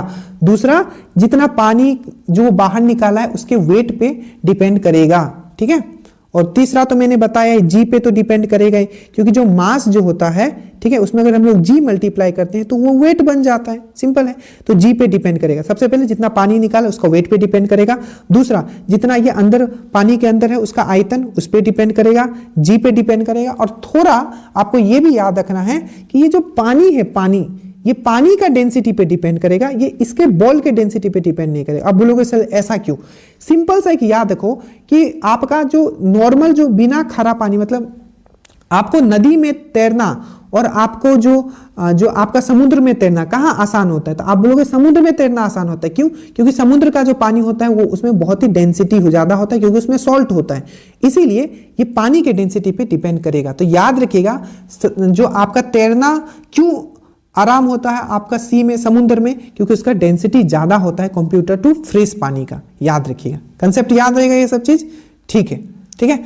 एक चीज और याद रखिएगा कि जैसे कि ये बॉल है, बॉल में एक आपका आइस था यहाँ पहले से, इस पे मान लीजिए एक आइस बना हुआ है, इसमें हमने रखा नहीं है, मान लीजिए आइस, ये बॉल है, बॉल भरा हुआ पानी है, ठीक है, और इसमें एक आइस तैर रहा है। तो अगर ये आइस पिघल जाता है तो इसमें पानी में बढ़ेगा कि घटेगा? आप बोलेगा कोई चेंज नहीं आएगा, क्योंकि वो पहले से पानी इसमें, वो आइस के ऊपर तैर रहा है, तो इसमें कोई भी चीज नहीं घटेगा। याद रखिएगा, ठीक है, याद रखिएगा जो जो कंसेप्ट में। और इसी चीज को हम लोग आर्किमिडीज प्रिंसिपल में भी हम लोग पढ़ते हैं। इसको उत्प्लावन बल बोला जाता है, या इसी को हम लोग बॉयंट फोर्स भी हम लोग बोलते हैं। ये चीज आप याद रखिएगा, ठीक है, सब याद रहेगा। जितना कंसेप्ट मैंने आपको यहां समझाया है वो सब आपको पूछा जाएगा, ठीक है। अब ये सब चीज हम कर चुके हैं, आपको केमिस्ट्री वाला तो इसमें डिस्कस नहीं करेंगे। देखिए, विद्युत का सर्वश्रेष्ठ चालक क्या है? आप जल्दी से बताएं, विद्युत का सर्वश्रेष्ठ चालक क्या है? तो सबको पता है सिल्वर है, ठीक है। और ये गोल्ड से आपका क्या पूछा गया था? सबसे ज्यादा इसका तन्यता होता है और अघर्त वर्तनीय होता है। डेट मीन सबसे ज्यादा ये मेलिएबल होता है और सबसे ज्यादा ये डक्टाइल होता है। ये सब चीज हमने कर रखा है, ठीक है। इसका पूछा गया था कि आपका क्या होता है, कि इसका आपका पूछा गया था सिल्वरनाइट जो है किसका आयसक है? तो गोल्ड का है, ठीक है। जो आपका कैल्वराइट है किसका आयसक है? तो ये भी गोल्ड का है, ठीक है। याद रखिएगा, ये सब चीज हम लोग कर चुके हैं, तो इसमें हम लोग ज्यादा नहीं जाएंगे। एक चीज हम लोग केमिस्ट्री वाला जरूर देख लीजिएगा, एक चीज हम यहाँ डिस्कस कर लेते हैं, क्योंकि ये पूछा गया था। एग मार्क क्या होता है, इको मार्क क्या होता है, ISI क्या होता है, हॉल मार्क क्या होता है और ISO क्या होता है? देखिए, एग मार्क जो होता है ये एग्रीकल्चर प्रोडक्ट, मतलब कोई भी आप एग्रीकल्चर प्रोडक्ट लेते हो, ठीक है, एग्रीकल्चर मतलब कृषि से रिलेटेड कोई भी प्रोडक्ट लेते हो, अगर उसमें एग मार्क का सिंबल है, डेट मीन्स वो क्वालिटी जो प्रोडक्ट है अच्छा क्वालिटी का है। इको मार्क क्या होता है? मतलब कोई भी अगर प्रोडक्ट आप खरीदते हो, कोई भी प्रोडक्ट हो सकता है खाने का या किसी भी चीज का, ठीक है, अगर उसमें इको मार्क अगर लगा हुआ है, डेट मीन्स वो जो प्रोडक्ट बनाया गया है, वो भी जो भी चीज बनाया गया है वो इन्वायरमेंट को देखते हुए बनाया गया है और उस चीज का इन्वायरमेंट पे कोई भी इफेक्ट नहीं पड़ेगा। एक होता है आपका ISI, Indian standard institute. Mainly आपने ये सब देखा होगा, जो भी इंस्ट्रूमेंट होता है, इंस्ट्रूमेंट जो भी चीज होता है, इलेक्ट्रिकल इंस्ट्रूमेंट हो गया, चाहे गैस चूल्हा लेते हो, वो सब में भी ISI लगा होता है।